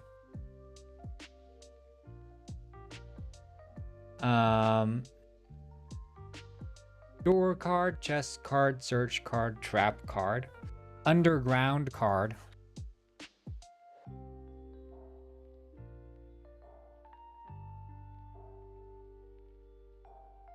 Or underground.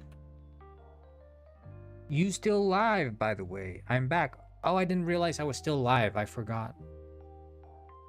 I was sitting here and I was like, Am I still alive?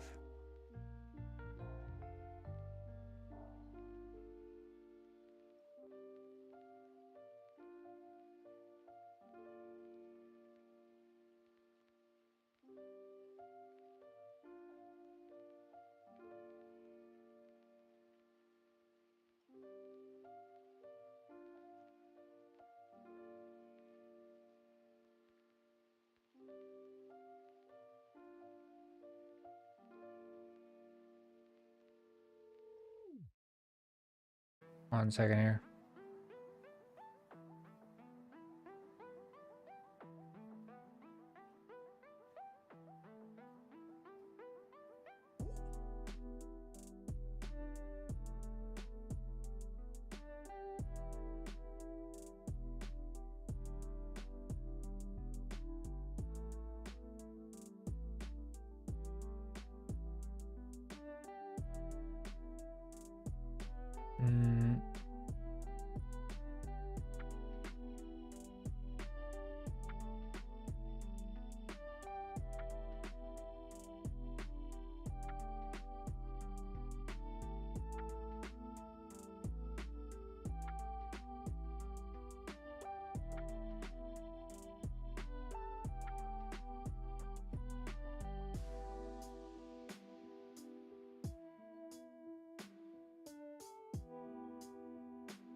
Meow.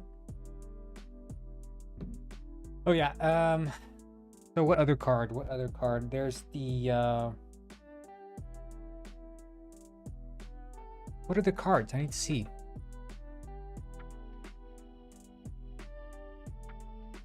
What the frick was my browser? Oh, oh.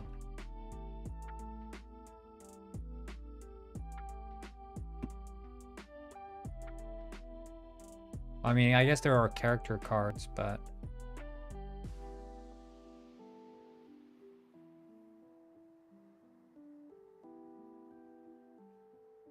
here.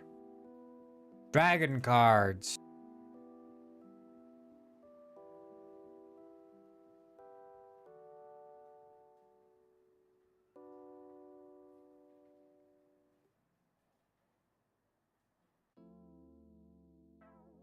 And treasure card. In treasure room. I think that's it.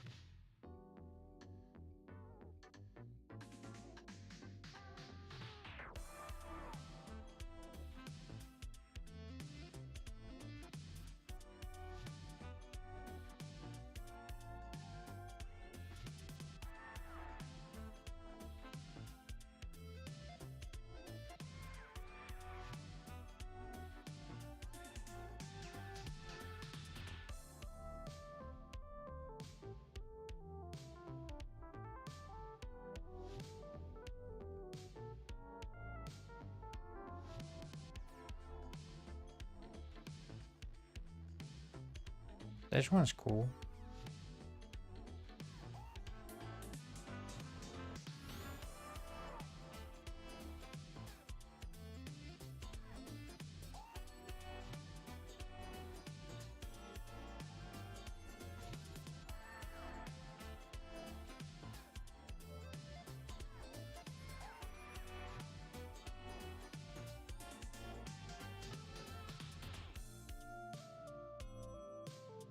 Oh.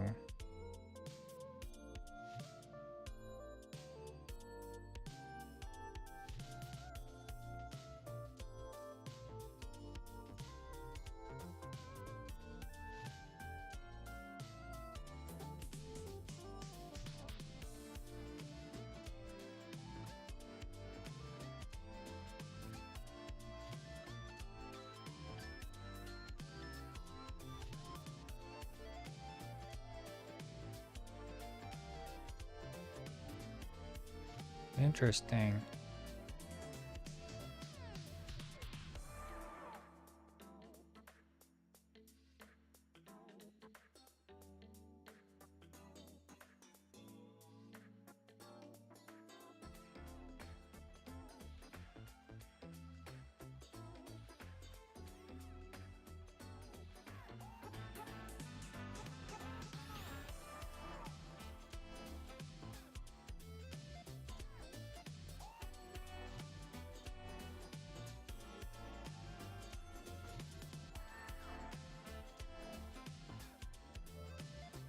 Very interesting.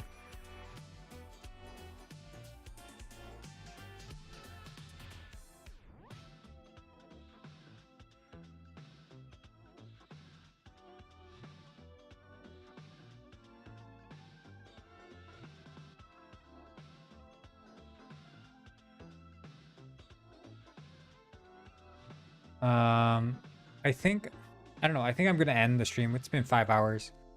Starting to run a bit low on energy. But I think I have a bit of an idea what I want to go next. I'm wondering if I should work on the inventory.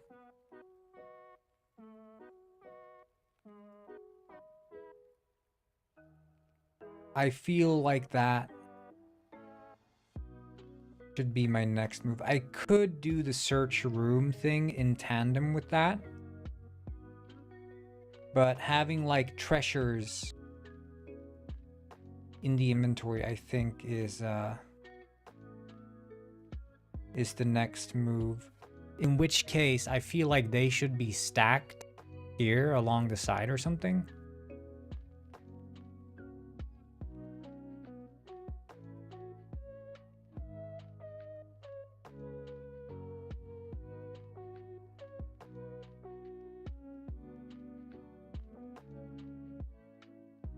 Yeah. Anyway, let's call it a day. Thanks so much for tuning in, guys. 5 hours. Good stream, good fun, good progress. We made some good progress in the Penguin of Heists. Thank you all. Thank you all. Thank you very much. And I'll see you all tomorrow, Friday. Yes. Have a good one, guys. Stay cool. Keep calm. And carry on. Carrying on. Bye-bye.